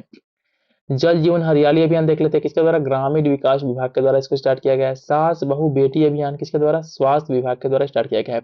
तो फिर से मैं ये जो स्कीम्स वगैरह हैं, ठीक है, अभियान है, इनको फिर से मैं रिपीट कर देता हूँ जिससे कि जो है कि आपको याद हो जाए। तो फर्स्ट में इसमें हम तो फर्स्ट की बात करते हैं, ठीक है, जो फर्स्ट की बात करते हैं तो क्या हमारा, जन स्वराज अभियान संबंध किससे है, प्रशांत किशोर से है। नेक्स्ट वन क्या है, महिला शक्ति अभियान, बिहार पुलिस से इसका संबंध है। इसके बाद से प्रधानमंत्री उच्चतर शिक्षा अभियान, शिक्षा विभाग से। यू आर द वन एवं टर्निंग 18 अभियान किस कहाँ से, पटना जिला प्रशासन से इसका संबंध है। इसके वजह से क्या है तैयार हम अभियान का संबंध किससे है, बिहार पुलिस से है। इसके वजह से क्या है, मिशन दक्ष अभियान का संबंध किससे है, शिक्षा विभाग से है। इसके वजह से क्या है, सांस अभियान का संबंध किससे है, स्वास्थ्य विभाग से है। इसके वजह से नेक्स्ट क्या है, मेरा शहर मेरी जवाबदारी का संबंध किससे है, पटना नगर निगम से है। इसके बाद से क्या है, चकाचक अभियान का संबंध किससे है, पटना नगर निगम से अगेन है। इसके बाद से क्या है, मिशन गुणवत्ता अभियान का संबंध किससे है, स्वास्थ्य विभाग से है। मिशन सृष्टि का संबंध किससे है? स्वास्थ्य विभाग से है। इसके बाद क्या है? स्त्री अभियान का संबंध किससे है? महिला कांग्रेस से है। और इसके बाद क्या है? जल जीवन हरियाली अभियान का संबंध किससे है? ग्रामीण विकास विभाग से है। सास बहू बेटी अभियान का संबंध किससे है? हमारा स्वास्थ्य विभाग से है। इस तरीके से हमने डिफरेंट टाइप के जो भी अभियान वगैरह था जो बिहार में लॉन्च किया गया था इसको देख लिया। अब नेक्स्ट देख लेते हैं क्या हमारा 2023-24 में शुरू की गई बिहार सरकार की नई योजना है। ठीक है, कुछ योजनाओं को देख लेते हैं। बस इसमें हम योजना को देखेंगे, ठीक है, उसके उसमें जो चीजें दी गई हैं इन चीजों को नहीं देखेंगे। बस हमारे जो कि योजनाएं हैं ये हमारे एग्जाम पॉइंट ऑफ व्यू से इंपॉर्टेंट है। तो फर्स्ट वन क्या है? हमारा मुख्यमंत्री बालिका कैंसर प्रतिरक्षण योजना। किसका संबंध किससे है? बिहार से है। नेक्स्ट वन क्या है? मुख्यमंत्री वाहन चालक कल्याण योजना, अगेन जो इसका संबंध बिहार से है। नेक्स्ट वन क्या है? बिहार लघु उद्यमी योजना। उसके बाद से नेक्स्ट क्या है हमारा? मेरी सड़क मेरी जवाबदेही, इसका भी संबंध बिहार से है। इसमें डेट्स वगैरह कभी कभी पूछ देता है, ठीक है, लेकिन वो जब जब भी डेट्स पूछेगा ना तो क्वेश्चन टफ हो जाता है। साथ ही साथ में अगर डेट मेंशन है तो इस तरीके से समझिएगा कि जो है कि हमारा 70% चांस है, 70 से 80% चांस है कि वो स्टेटमेंट हमारा गलत फ्रेम होगा। ठीक है, उसको आप जो कि उसको गलत के श्रेणी में लेके बाकी जो ऑप्शन होगा हमारा, ठीक है, बाकी जो हमारा ऑप्शन होगा उसको आप सही कर सकते हो। सॉरी। नाउ नेक्स्ट स्क्रीन देख लेते हैं। इसमें नेक्स्ट क्या है हमारा? टुगेदर वी आर्ट कार्यक्रम। ठीक है, टुगेदर वी आर्ट कार्यक्रम जो कि 7 अगस्त 2023 को स्टार्ट किया गया था। ठीक है, इसका भी संबंध हमारे बिहार सरकार से है। नेक्स्ट वन क्या है? मिशन परिवर्तन। उसके बाद से नेक्स्ट क्या है? हर घर गंगा जल। ठीक है, ये इंपॉर्टेंट है। साथ ही में मिशन परिवर्तन को देख लेते हैं। इसका संबंध किससे है? मेडिकल कॉलेज में सुधार से संबंधित है हमारा मिशन परिवर्तन। हर घर गंगा जल योजना में देख लेते हैं, ये इंपॉर्टेंट है थोड़ा। इसमें जो कि गंगा नदी के पानी को पाइपलाइन के जरिए कहाँ पे? राजगीर, गया और साथ ही साथ में बोध गया और नवादा में उपलब्ध करवाना इसका लक्ष्य है। फिर से मैं रिपीट करता हूँ, थोड़ा ये इंपॉर्टेंट हो जाता है कि हर घर गंगा जल जो योजना है बिहार सरकार की, इसके अंदर क्या प्रोविजन है? इसके अंदर प्रोविजन है कि जो गंगा नदी का पानी है इसको जो है कि पाइपलाइन के थ्रू जो है कि राजगीर, गया, बोध गया और नवादा में जो है कि उपलब्ध करवाना इसका लक्ष्य है। साथ ही साथ में जो मिशन परिवर्तन है इसका संबंध किससे है? मेडिकल कॉलेज में सुधार से है। इसके साथ ही साथ में उन चीजों को रिपीट कर देता हूँ जो हमारे एग्जाम पॉइंट ऑफ व्यू से इंपॉर्टेंट है। तो इसमें नेक्स्ट इंपॉर्टेंट क्या है हमारा? टुगेदर भी आर्ट कार्यक्रम, अगेन संबंधित है हमारे बिहार सरकार से। इसके बाद से क्या है हमारा? मेरी सड़क मेरी जवाबदेही, बिहार सरकार से संबंधित है। नेक्स्ट वन इस पे क्या है हमारा? बाकी उसमें कुछ है नहीं इंपॉर्टेंट, ठीक है। अब इसमें हम नेक्स्ट हम देख लेते हैं क्या हमारा? विभिन्न रिपोर्ट और रैंकिंग में बिहार का जो पोजीशन है उसको देख लेते हैं। साथ ही साथ में क्या हमारा चैप्टर नंबर 12 है ये, कि डिफरेंट टाइप के जो रिपोर्ट्स हैं और उसमें जो है कि बिहार की रैंकिंग क्या है। तो पहला जो रिपोर्ट है हमारा क्या है? सतत विकास लक्ष्य भारत सूचकांक 2023-24, इसको जो कि नीति आयोग के द्वारा जारी किया गया था। और इसमें बिहार का क्या है? सबसे अंतिम स्थान है। और स्कोर कितना है? 57 है। ऑलरेडी मैंने इसको जो है कि ऊपर बता करवा चुका हूँ, जो संपादकीय का सेक्टर था। ये जो चीजें फिर से रिपीट हो रही है, इससे क्या फायदा होगा? कुछ चीजें आपको याद हो जाएंगी। तो क्या है हमारा? सतत विकास लक्ष्य भारत सूचकांक 2023-24 में बिहार का सबसे अंतिम स्थान है। और स्कोर कितना है? 57 है। साथ ही साथ में प्रथम स्थान की बात करें तो क्या है हमारा? केरला और साथ में उत्तराखंड जो है कि फर्स्ट पे है। नेक्स्ट वन क्या है? छठा राज्य खाद्य सुरक्षा सुरक्षा सूचकांक, इसमें क्या है? इसको फजाई के द्वारा इसको जारी किया गया है। और साथ ही साथ में बिहार का पोजीशन क्या है हमारा? 21वां पोजीशन है। और क्या है इसमें? केरल जो है कि फर्स्ट पे था। नेक्स्ट क्या है हमारा? 8वां स्वच्छ सर्वेक्षण अवार्ड, इसको जो है कि आवास एवं शहरी मंत्रालय के द्वारा जारी किया गया है। साथ ही साथ में बिहार के पोजीशन की बात करें रैंकिंग की तो 15वां रैंकिंग है। और इसमें जो टॉप पे क्या हमारा? शहर इंदौर और सूरत जो है कि टॉप पे है। शहर की बात करें तो साथ ही साथ में जब राज्य की बात करते हैं तो महाराष्ट्र क्या हमारा टॉप पे है इसमें। इसके साथ साथ क्या है हमारा? नेक्स्ट क्या है? लॉजिस्टिक्स प्रदर्शन सूचकांक की बात करते हैं जब हमारा, तो किसको किसने लॉन्च किया है? वाणिज्य एवं उद्योग मंत्रालय के द्वारा स्टार्ट किया गया है। और साथ ही साथ में बिहार का स्थान कितना है हमारा? बिहार का जो है कि आकांक्षी श्रेणी में जगह मिला हुआ है। साथ ही साथ में अचीवर श्रेणी में कितने राज्य हमारे? 13 राज्य हैं। तो इस तरीके से हम नेक्स्ट वन को देख लेते हैं। इसमें क्या है हमारा? नेक्स्ट वन हमारा है चौथा राष्ट्रीय जल पुरस्कार। ठीक है, चौथा राष्ट्रीय जल पुरस्कार की बात करते हैं। इसको जल शक्ति मंत्रालय के द्वारा स्टार्ट किया गया है। साथ ही साथ में बिहार का स्थान कितना है इसमें? तीसरा है, थर्ड है। और मध्य प्रदेश क्या है इसमें? टॉप पे है। नेक्स्ट वन क्या है? राष्ट्रीय बहुआयामी गरीबी सूचकांक की बात करते हैं तो इसको नीति आयोग के द्वारा जारी किया गया है। और साथ ही साथ में इसमें सबसे ज्यादा गरीब राज्य क्या है हमारा? बिहार है। और सबसे कम गरीबी वाला राज्य क्या है हमारा? केरल है। स्वास्थ्य सूचकांक रिपोर्ट में देख लेते हैं कि बिहार की रैंकिंग क्या है। तो इसमें बिहार की जो रैंकिंग है वो 19वीं है, 19वें पोजीशन पे है। फर्स्ट पे क्या है? केरल है। और साथ ही साथ में इसको लॉन्च किसके द्वारा किया गया है? नीति आयोग एवं स्वास्थ्य मंत्रालय के द्वारा इसको लॉन्च किया गया है। तो इस तरीके से हमने जो है कि डिफरेंट टाइप के जो इंडेक्स है, रिपोर्ट है, इसमें जो है कि बिहार की रैंकिंग को देखा। और ये हमारे एग्जाम पॉइंट ऑफ व्यू से इंपॉर्टेंट हो जाता है। तो मैं इस चीज को फिर से एक बार रिपीट कर देता हूँ, ठीक है, जो भी इंपॉर्टेंट है। सतत विकास की बात करते हैं, एसडीजी गोल्स की बात करते हैं तो इसको जो है कि इसमें बिहार का क्या है? सबसे लास्ट है पोजीशन। फर्स्ट पे क्या है? केरल उत्तराखंड है। राज्य खाद्य सुरक्षा सूचकांक की बात करते हैं तो फजाई के द्वारा लॉन्च किया गया है। इसमें बिहार का स्थान क्या है, 21वां स्थान है और साथ ही साथ में केरल फर्स्ट पे है। स्वच्छ सर्वेक्षण का जो है कि इसमें बिहार का पोजीशन क्या है, 15वां है। साथ ही साथ में शहर की बात करते हैं तो फर्स्ट पे इंदौर है, सेकंड पे सूरत है और राज्य की बात करते हैं तो फर्स्ट पे क्या हमारा महाराष्ट्र है। लॉजिस्टिक प्रदर्शन सूचकांक की बात करते हैं तो इसमें बिहार का स्थान क्या है, हमारा आकांक्षी श्रेणी में आता है। साथ ही साथ में अचीवर श्रेणी में 13 राज्य आते हैं। चौथा राष्ट्रीय जल पुरस्कार की बात करते हैं तो इसमें जो बिहार का पोजीशन क्या हमारा तीसरा है। साथ ही साथ में फर्स्ट पे क्या हमारा मध्य प्रदेश है। राष्ट्रीय बहुआयामी गरीबी सूचकांक की बात करते हैं तो इसमें जो बिहार का पोजीशन क्या है हमारा सबसे लास्ट में आता है। सबसे ज्यादा गरीबी कहाँ पे हमारा बिहार में है और सबसे करीब कम गरीबी कहाँ पे हमारा केरला में है। इसके साथ साथ स्वास्थ्य सूचकांक रिपोर्ट की बात करते हैं तो इसमें क्या बिहार का पोजीशन 19वां है। साथ ही साथ में केरल क्या हमारा टॉप पे है। तो इस तरीके से हमारे डिफरेंट टाइप का रैंकिंग हुआ, उन चीज़ों को मैंने अच्छे तरीके से बार बार रिपीट किया कि जिससे कि ये चीज़ें याद हो जाएं। आपको जो है ना किताब पढ़ने की जरूरत ही नहीं पड़ेगी, आप इस वीडियो को 1 या 2 बार देख लेते हो ना तो आपको एक एक चीज़ आपके माइंड में जाके सेट हो जाएगा। ठीक है, क्योंकि मैं एक चीज़ को 1 से 2 बार रिपीट भी करता हूँ जिससे कि वो चीज़ें जो इंपॉर्टेंट है आपके एग्जाम पॉइंट ऑफ व्यू से वो चीज़ें आपको अच्छे तरीके से याद हो जाए। अब नेक्स्ट वन देख लेते हैं। इसमें नेक्स्ट वन क्या है हमारा, वर्ष 2023-24 में बिहार के विभिन्न विभागों द्वारा शुरू किए गए ऐप और पोर्टल को देख लेते हैं कि कौन कौन से ऐप या पोर्टल्स को बिहार गवर्नमेंट के डिफरेंट डिपार्टमेंट्स के द्वारा स्टार्ट किया गया है। तो इसमें जो है हमारा क्या है हमारा कि ऐप पोर्टल साथ ही साथ में किसने इसको जारी किया ये इंपॉर्टेंट है। इससे संबंधित कुछ तथ्य जो है ना वगैरह इसको देखना ज्यादा उतना इंपॉर्टेंट है नहीं। तो देख लेते हैं क्या हमारा परिमार्जन प्लस पोर्टल किसके द्वारा, राजस्व एवं भूमि सुधार विभाग के द्वारा लॉन्च किया गया है। साथ ही साथ में ई पिंडदान ऐप किसका संबंध किससे है, पर्यटन विभाग से है। नेक्स्ट वन क्या हमारा बालू मित्र पोर्टल किसने स्टार्ट किया है, खान एवं भूतत्व विभाग ने। इसके बाद से नेक्स्ट क्या हमारा सिटीजन मोबाइल ऐप किसने, स्वास्थ्य विभाग ने। इसके बाद से क्या हमारा बेस्ट प्लस ऐप शिक्षा विभाग ने। बिहार है तैयार पोर्टल किसने, उद्योग विभाग ने। इसके बाद से नेक्स्ट क्या हमारा मौसम बिहार मोबाइल ऐप योजना एवं विकास विभाग ने इसको लॉन्च स्टार्ट किया है। बेफिकर ऐप की बात करते हैं तो जल संसाधन विभाग ने इसको स्टार्ट किया है। फिलो पोर्टल की बात करते हैं तो शिक्षा विभाग ने इसको स्टार्ट किया है। वंडर ऐप की बात करते हैं तो स्वास्थ्य विभाग ने इसको स्टार्ट किया है। ई संजीवनी पोर्टल एवं ई संजीवनी ऐप किसने, स्वास्थ्य विभाग ने इसको स्टार्ट किया है।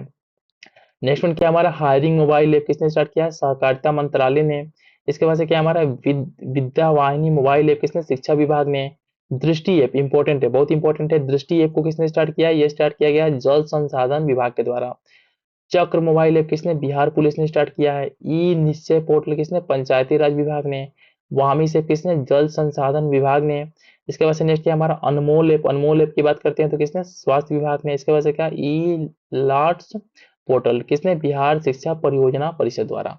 इस तरीके से हमने डिफरेंट टाइप के जो परियोजनाएं थे, ठीक है, ऐप थे और इसको जो है कि किसने डिपार्टमेंट ने स्टार्ट किया, इन चीजों को देख लिया और इसमें जो इंपॉर्टेंट है उन चीजों को मैं फिर से रिपीट करते हुए चला जाता हूँ। ठीक है, जाहिर सी बात है ई पिंडदान की जब बात करेंगे तो पर्यटन विभाग ही होगा, बालू मित्र तो खनन विभाग ही होगा।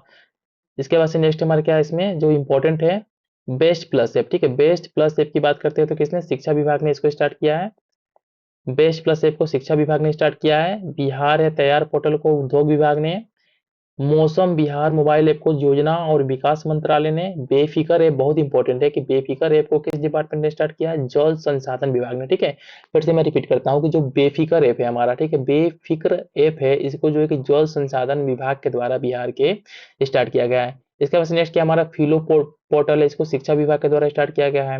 नेक्स्ट वन क्या है, वंडर ऐप है, इसको जो है कि स्वास्थ्य विभाग के द्वारा स्टार्ट किया गया है। इसके वजह से क्या है, ई संजीवनी पोर्टल एवं ई संजीवनी ऐप को स्वास्थ्य विभाग के द्वारा स्टार्ट किया गया है। हायरिंग मोबाइल ऐप सहकारिता मंत्री के द्वारा, ठीक, मंत्रालय के द्वारा। विद्या वाहिनी मोबाइल ऐप शिक्षा विभाग के द्वारा। दृष्टि ऐप बहुत इंपॉर्टेंट है, जल संसाधन विभाग के द्वारा। चक्र मोबाइल ऐप बिहार पुलिस। ई निश्चय पोर्टल पंचायती राज विभाग। वामी ऐप जल संसाधन विभाग। अनमोल ऐप स्वास्थ्य विभाग। ई लॉट्स पोर्टल बिहार शिक्षा परियोजना परिषद के द्वारा। तो इस तरीके से हमने जो है कि इन एप्स को देख लिया। आप नेक्स्ट वन देख लेते हैं कि हमारा वर्ष 2022-24 में बिहार सरकार द्वारा लाई गई नई नीति और विधेयक देख लेते हैं। ठीक है, इसमें बस हम चीजों को पढ़ते हुए आगे निकल जाएंगे क्योंकि ये आपके एग्जाम पॉइंट ऑफ व्यू से इतना इंपॉर्टेंट है नहीं। इसमें जो उद्देश्य वगैरह दे रखे हैं इसको देखने की कोई जरूरत है नहीं क्योंकि इससे क्वेश्चन यहाँ से नहीं आते हैं। बस हम इन नीतियों को देखते हुए आगे बढ़ जाएंगे। पहला क्या है, बिहार खरीद अधिमानता नीति। नेक्स्ट वन क्या है, बिहार फिल्म प्रोत्साहन नीति। गुण प्रोत्साहन नीति। बिहार इलेक्ट्रिक वाहन नीति। बिहार लॉजिस्टिक नीति। बिहार बायोफ्यूल्स उत्पादन प्रोत्साहन नीति। बिहार औद्योगिक निवेश प्रोत्साहन नीति। बिहार स्टार्टअप नीति है। उसके बाद से क्या है, बिहार विशेष न्यायालय संशोधन विधेयक। बिहार माल एवं सेवा कर संशोधन विधेयक। इसके बाद से नेक्स्ट क्या है हमारा, बिहार नगर पालिका अध्यादेश। उसके बाद से नेक्स्ट क्या है, बिहार शहरी आयोजन तथा विकास संशोधन विधेयक।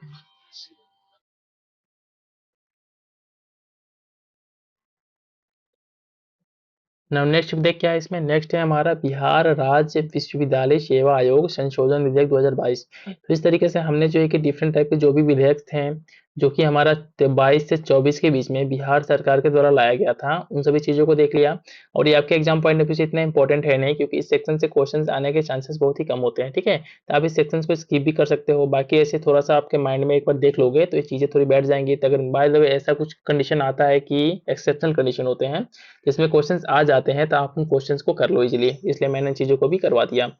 अब जो है कि हम इसमें देख लेते हैं कि वर्ष 2024 में बिहार मंत्रिपरिषद के निर्णय देख लेते हैं, कुछ इसमें कुछ इंपॉर्टेंट है हमारा कि क्या क्या निर्णय लिए गए, इतना इंपॉर्टेंट है, ठीक है। ये जो निर्णय लिए गए हैं ये हमारे इंपॉर्टेंट है एग्जाम पॉइंट ऑफ व्यू से, इसलिए हम इसको स्किप कर देंगे, ठीक है।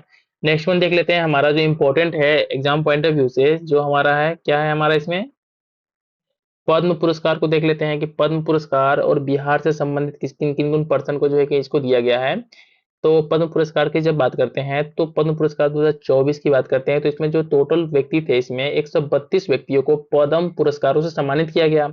इसमें जो बिहार से टोटल कितने थे, 7 व्यक्ति थे, ठीक है। 7 पीपुल्स बिलोंग्स टू बिहार विच जो है कि जिनको जो है कि सम्मानित किया गया है किससे, पद्म पुरस्कार से। इसमें पद्म पुरस्कार में 3 तरीके के आते हैं। फर्स्ट वन क्या है हमारा, पद्म विभूषण की जब बात करते हैं तो इसमें किसको दिया गया है, जो बिंदेश्वरी पाठक है जिनका संबंध किससे है, सुलभ आंदोलन के जनक के रूप में इनको जाना जाता है, जिनका संबंध कहाँ से है, रामपुर वैशाली के निवासी हैं। इनको जो है कि किसको पद्म विभूषण सम्मान से सम्मानित किया गया है, किसको जो है कि मरणोपरांत दिया गया है इनको, ठीक है।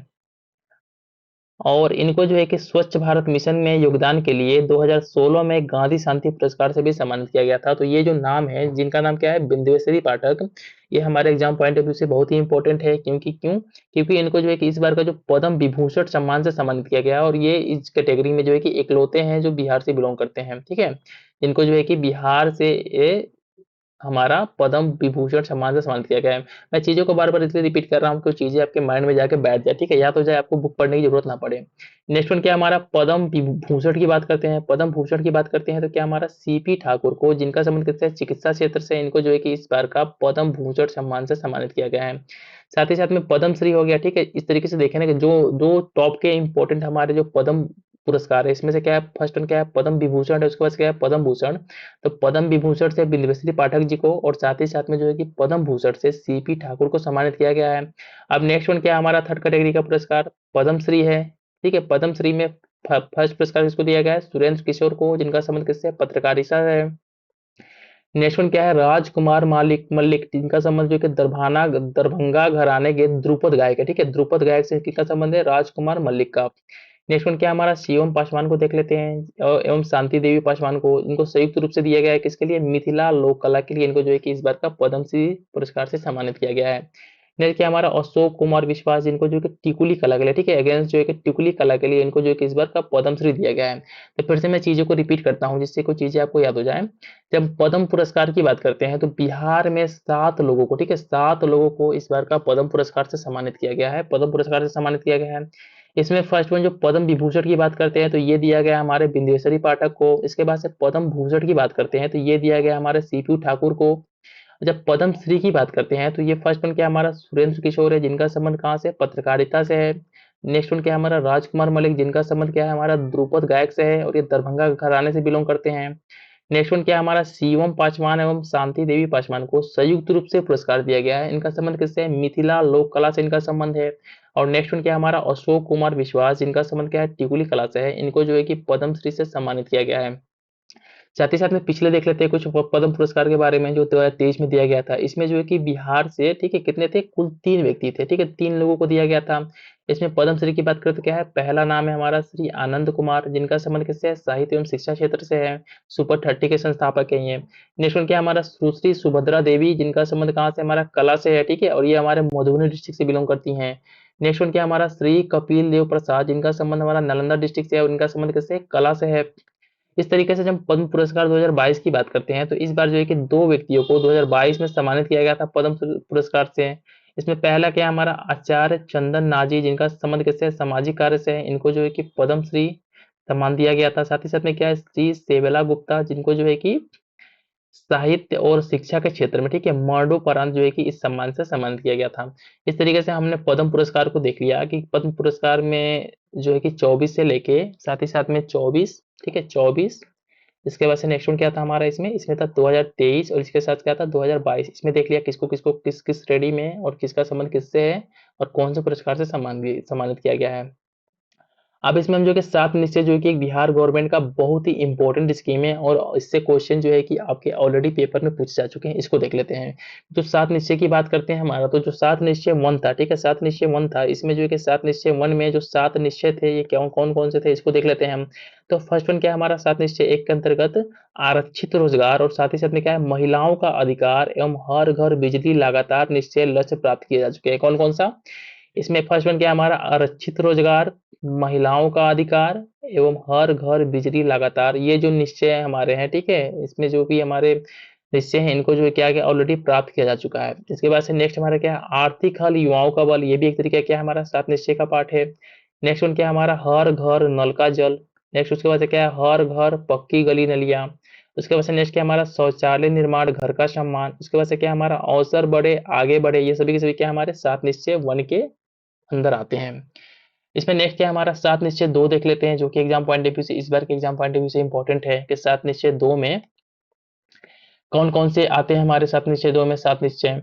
तो इसमें जो है कि एलोकेशन किया गया है जो 2024 और 25 का बजट है, ठीक है, 2024 और 25 का बजट है, इसमें 5000, ठीक है, 5040 करोड़ रुपए का जो प्रावधान दिया किया गया है किसके लिए 7 निश्चय 2 के लिए किया गया है। इसमें जो निश्चय 1 है ये क्या है युवा शक्ति बिहार की प्रगति।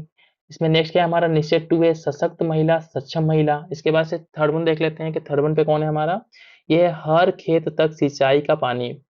फोर्थ वन क्या है हमारा स्वच्छ गांव समृद्ध गांव। इसके बाद से क्या है हमारा निश्चय 5 की बात करें तो स्वच्छ शहर विकसित शहर। इसके बाद से निश्चय 6 की बात करें तो क्या है हमारा सुलभ संपर्कता। निश्चय 7 की बात करें तो सबके लिए अतिरिक्त स्वास्थ्य सुविधा। ये जो है कि हमारे सभी के सभी क्या हमारे 7 निश्चय के अंदर आते हैं। अब इसमें जो है कि हम जो है कि दो चीजें हैं, ठीक है, फर्स्ट वन क्या हमारा बिहार बजट की जब बात करते हैं साथ ही साथ में जो कि इकोनॉमिक सर्वे की बात करते हैं, तो इसको जो है कि हम अलग से एक वीडियो बना के उसको कंप्लीट कर लेंगे, ठीक है। इस वीडियो में इसको इंक्लूड करना मुझे सही नहीं लगा, ठीक है, इसलिए जो है कि इसको हम जो है कि अगले वीडियो में जो है कि इसको कंप्लीट कर लेंगे। इसमें जो है कि जो भी हमारे करंट अफेयर है बस उन्हीं चीजों को हम कवर करेंगे। ना वो हम जो है कि इसमें देख लेते हैं क्या हमारा बिहार से संबंधित पुरस्कार देख लेते हैं कि किसको जो है कि बिहार से जिनका संबंध है उनको किसी विशेष पुरस्कार से सम्मानित किया गया है, उनको देख लेते हैं। इसमें फर्स्ट वन क्या है हमारा, फर्स्ट वन पे क्या है हमारा, फर्स्ट वन है हमारा बिहार से राष्ट्रीय शिक्षक पुरस्कार 2024 से सम्मानित शिक्षक कौन कौन से है हमारा। फर्स्ट पे क्या है हमारा डॉक्टर मीनाक्षी कुमारी, जिनका संबंध किससे है शिव गंगा बालिका उच्च विद्यालय मधुबनी से इनका संबंध है। नेक्स्ट क्या है हमारा श्री सिकेंद्र कुमार सुमन, जिनका संबंध किससे न्यू प्राथमिक विद्यालय कैमूर से है। इन दोनों को सम्मानित किया गया है किससे राष्ट्रीय शिक्षा पुरस्कार 2024 में सम्मान इनको मिला है।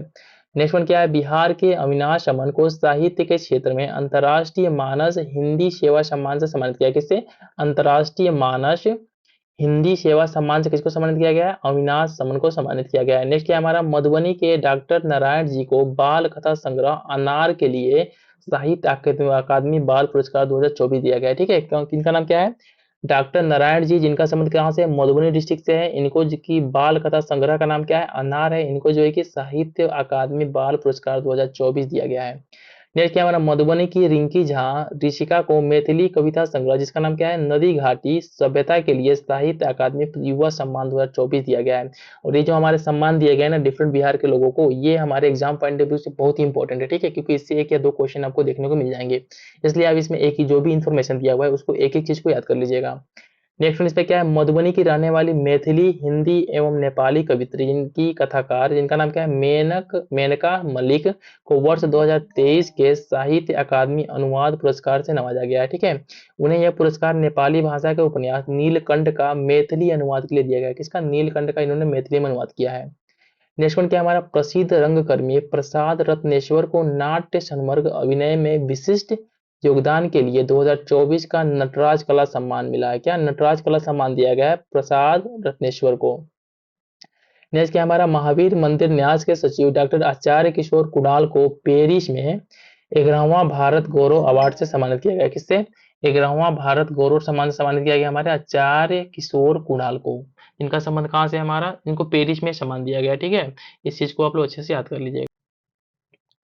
नेक्स्ट वन देख लेते हैं, इसमें क्या हमारा न्यूयॉर्क में आयोजित, ठीक है, न्यूयॉर्क में आयोजित एक विशेष कार्यक्रम में doctor Chris Singh, Amit Chaudhary, doctor Dinesh Ranjan और अभिनव अतुल को बिहार विश्व गौरव सम्मान से सम्मानित किया। किसको, इसको बिहार विश्व गौरव सम्मान से किसको सम्मानित किया गया, डॉक्टर क्रिस सिंह को, उसके साथ साथ क्या हमारा अमित चौधरी को, डॉक्टर दिनेश रंजन को और अभिनव अतुल को।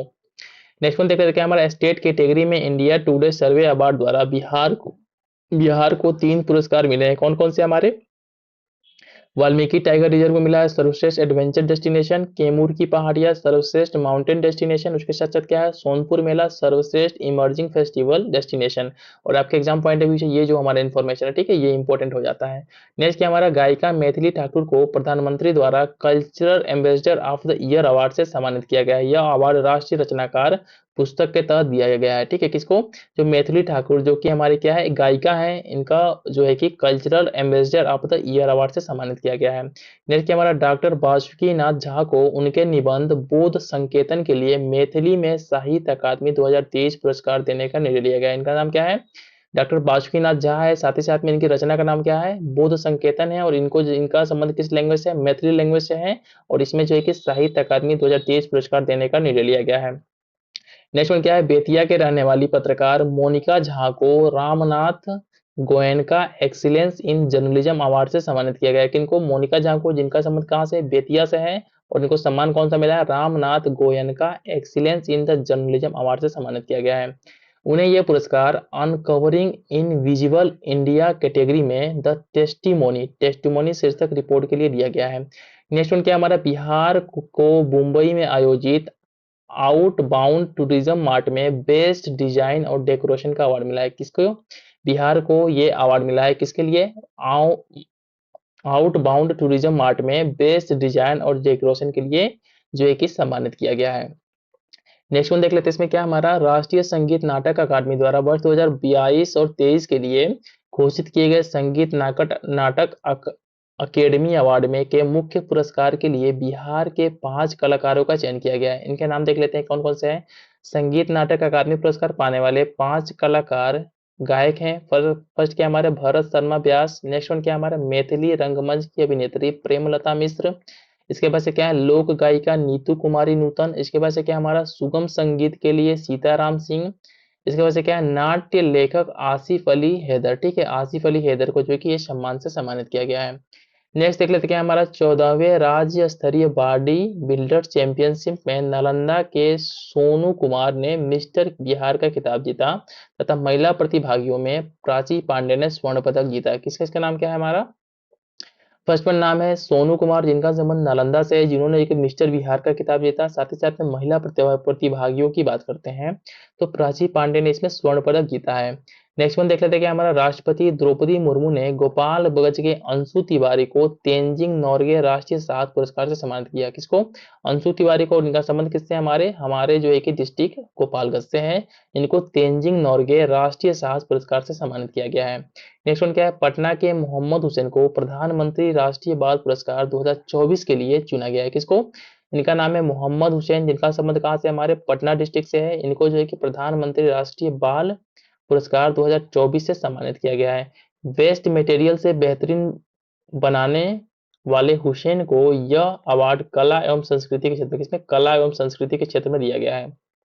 नेक्स्ट वन देख लेते हैं, क्या स्वच्छता के क्षेत्र में अहम योगदान देने के लिए मुजफ्फरपुर निवासी नीभा कुमारी को राष्ट्रपति पुरस्कार के लिए नामित किया गया है, ठीक है। नेक्स्ट वन देख लेते हैं, हमारा क्या है, गणतंत्र दिवस 2024 के अवसर पर बिहार के 25 पुलिस कर्मियों को विशिष्ट सेवा वीरता और सराहनीय सेवा के लिए राष्ट्रपति द्वारा पुरस्कृत किया गया है।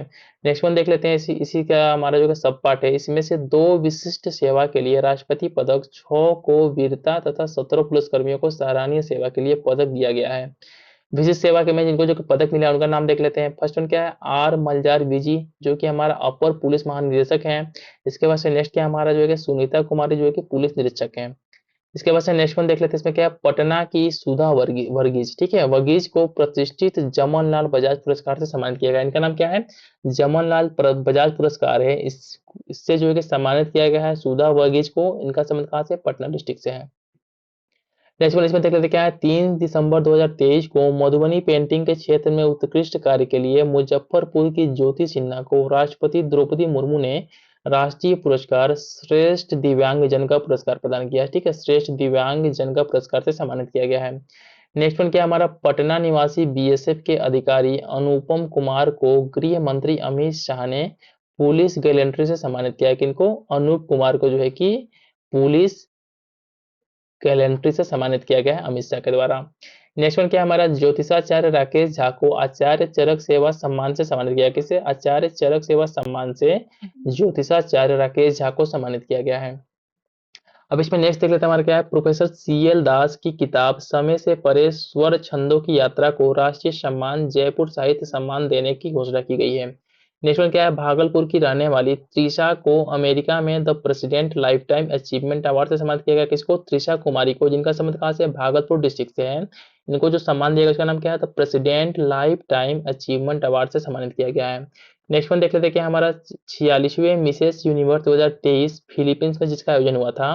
प्रतियोगिता में बिहार की शिप्रा सिंह ने मिसेस यूनिवर्स क्रिएटिविटी का खिताब जीता। किसने जीता है? शिप्रा सिंह, जिनका संबंध हमारे बिहार से है। इनको जो है कि मिसेस यूनिवर्स क्रिएटिविटी का खिताब मिला है। किसमें? मिस यूनिवर्स 2023 में, जिसका आयोजन फिलीपींस में किया गया था।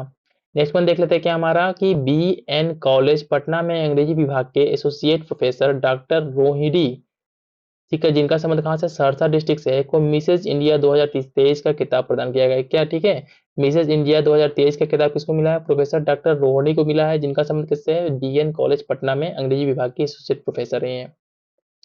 नेक्स्ट वन देख लेते हैं क्या है। राष्ट्रपति ने हिलसा सरकारी ITI के फीचर उपनिदेशक रमन कुमार को, ठीक है, रमन कुमार को बेस्ट टीचर अवार्ड से सम्मानित किया गया है। ठीक है, इनका नाम क्या है? बेस्ट टीचर अवार्ड से इनको सम्मानित किया गया है। इनका नाम है रमन कुमार और इनका जो है कि संबंध किससे है? हिलसा सरकारी ITI में फीचर अनुदेशक है के पद पे तैनात है। नेक्स्ट वन देख लेते हैं क्या हमारा। कैमूर की तनुश्री यादव को प्रधानमंत्री नरेंद्र मोदी ने काशी संसद महोत्सव में शास्त्रीय संगीत व वादन में प्रथम स्थान हासिल करने पर सम्मानित किया। नेक्स्ट इसमें क्या है। साउथ बिहार सेंट्रल यूनिवर्सिटी के प्रोफेसर वेंकटेश सिंह को माननीय राष्ट्रपति द्रौपदी मुर्मू द्वारा विजिटर अवार्ड से सम्मानित किया गया। ठीक है, विजिटर अवार्ड से सम्मानित किया गया। इसमें नेक्स्ट क्या है हमारा। कड़वा कटिहार विधानसभा क्षेत्र से निर्वाचित डॉक्टर शकील अहमद खान कांग्रेस को मुंबई में आयोजित राष्ट्रीय विधायक सम्मेलन में सर्वश्रेष्ठ विधायक का पुरस्कार मिला है। किसको मिला है? सर्वश्रेष्ठ विधायक का पुरस्कार डॉक्टर शकील अहमद को मिला है। इनका जो है कि निर्वाचन कहाँ से हुआ है? इनका निर्वाचन हुआ है कड़वा कटिहार, एक जगह है वहां से। अब इसके बाद से नेक्स्ट देख लेते हैं हमारे क्या है। वर्ष 2023-24 में बिहार के प्रमुख व्यक्तियों का निधन जिनका हो गया, जिनका डेथ हो गया, इनको देख लेते हैं। फर्स्ट वन क्या हमारा। गोदावरी दत्त है। इनका जो है कि संबंध किससे था? हमारा मिथिला पेंटिंग से था। बस ये इंपॉर्टेंट है कि इनका जो है कि संबंध किस पेंटिंग से है और साथ ही साथ में इनको कुछ सम्मान वगैरह जो मिले हैं किस फील्ड में मिले हैं। तो गोदावरी दत्त का संबंध हमारा किससे है? मिथिला पेंटिंग से है और इनको जो है कि पुरस्कार मिला है 2019 में। इनको जो है कि पद्म श्री से सम्मानित किया गया था।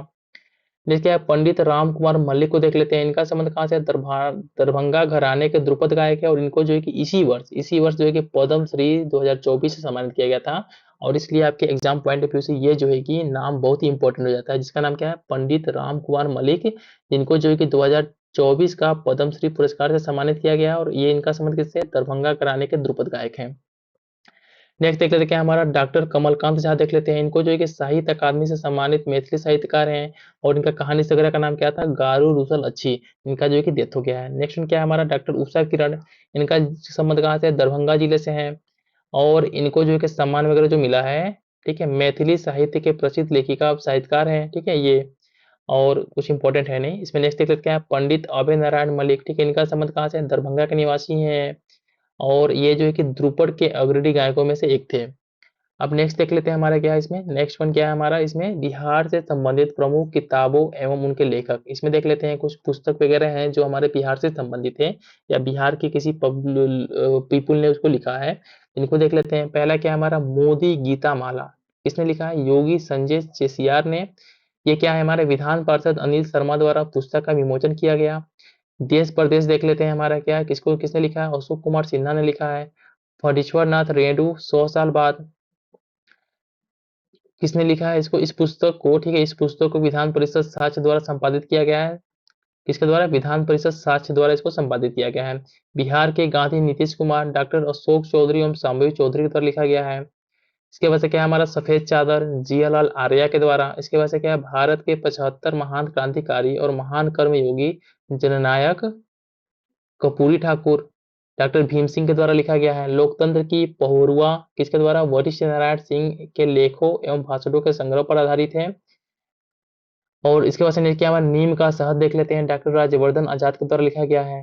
सदन संस्मरण, ये क्या है, इसमें केदारनाथ पांडे के द्वारा सदन में दिए गए महत्वपूर्ण भाषणों एवं वक्तव्यों का संकलन है, क्या है हमारा सदन संस्मरण। समंदर का शहर बहुत इंपॉर्टेंट है, ठीक है। समंदर का शहर किसके द्वारा लिखा गया है, सुधा कुमार जूही के द्वारा लिखा गया है। विधान परिषद सफर और जो कुछ रह गया अनकहा किसके द्वारा, स्वर्गीय केदारनाथ पांडे के द्वारा लिखा गया है। अतरंग दोस्तों की नजर में नीतीश कुमार उदयकांत के द्वारा। बिखरे पुष्प किसके द्वारा लिखा गया है, ममता मेहरोत्रा के द्वारा। फिर Nalanda until we meet again Gautam Bora के द्वारा। संसद में नीतीश कुमार जगनारायण सिंह यादव के द्वारा। प्रयोग धर्मी विकास शिल्पी नीतीश कुमार कुमार वरुण के द्वारा। यारेख एक पुस्तक का नाम है, इसको लिखा गया है अनामिका अनु के द्वारा। The book of the Bihar literature Abhay के द्वारा, ठीक है। इसके बाद से नेक्स्ट वन क्या है हमारा, ठीक है, नेक्स्ट वन देख लेते हैं हमारा क्या है, Bihar that was and now Raghu Rai Rusa Rai के द्वारा। इस तरीके से हमने इन चीजों को देख लिया। अब हमारा नेक्स्ट टारगेट क्या है, हमारा बिहार से संबंधित, ठीक है, बिहार से संबंधित खेल घटनाक्रम को देख लेते हैं कि खेल घटनाक्रम में बिहार में क्या क्या हुआ। तो फर्स्ट वन जो हमारा है क्या है, 11 से 20 नवंबर तक राजगीर में एशियाई हॉकी चैंपियंस ट्रॉफी महिला का आयोजन किया गया था। बहुत इंपॉर्टेंट है कि एशियाई हॉकी चैंपियन ट्रॉफी महिला का आयोजन कहाँ पे किया गया था, राजगीर में किया गया था। साथ ही में इसमें कुछ इंपॉर्टेंट चीजों को देख लेते हैं, क्या है, women's Asian hockey champions trophy को शुभंकर क्या था, इसका गुड़िया था, जिसको क्या है गौरैया पक्षी। इसके साथ क्या है, इसके साथ साथ लोगों का भी अनावरण किया गया। लोगों में क्या था, बोधि वृक्ष और हॉकी स्टिक को रखा गया लोगों के रूप में। हॉकी का पर्व बिहार का गर्व टैग लाइन के साथ ट्रॉफी गौरव बस यात्रा के से सभी जिलों में जन जागरूकता फैलाई गई, ठीक है। इस तरीके से हम देख रहे हैं कि जो एशियाई हॉकी चैंपियनशिप महिला है इसका जो है कि आयोजन हमारे राजगीर में किया गया था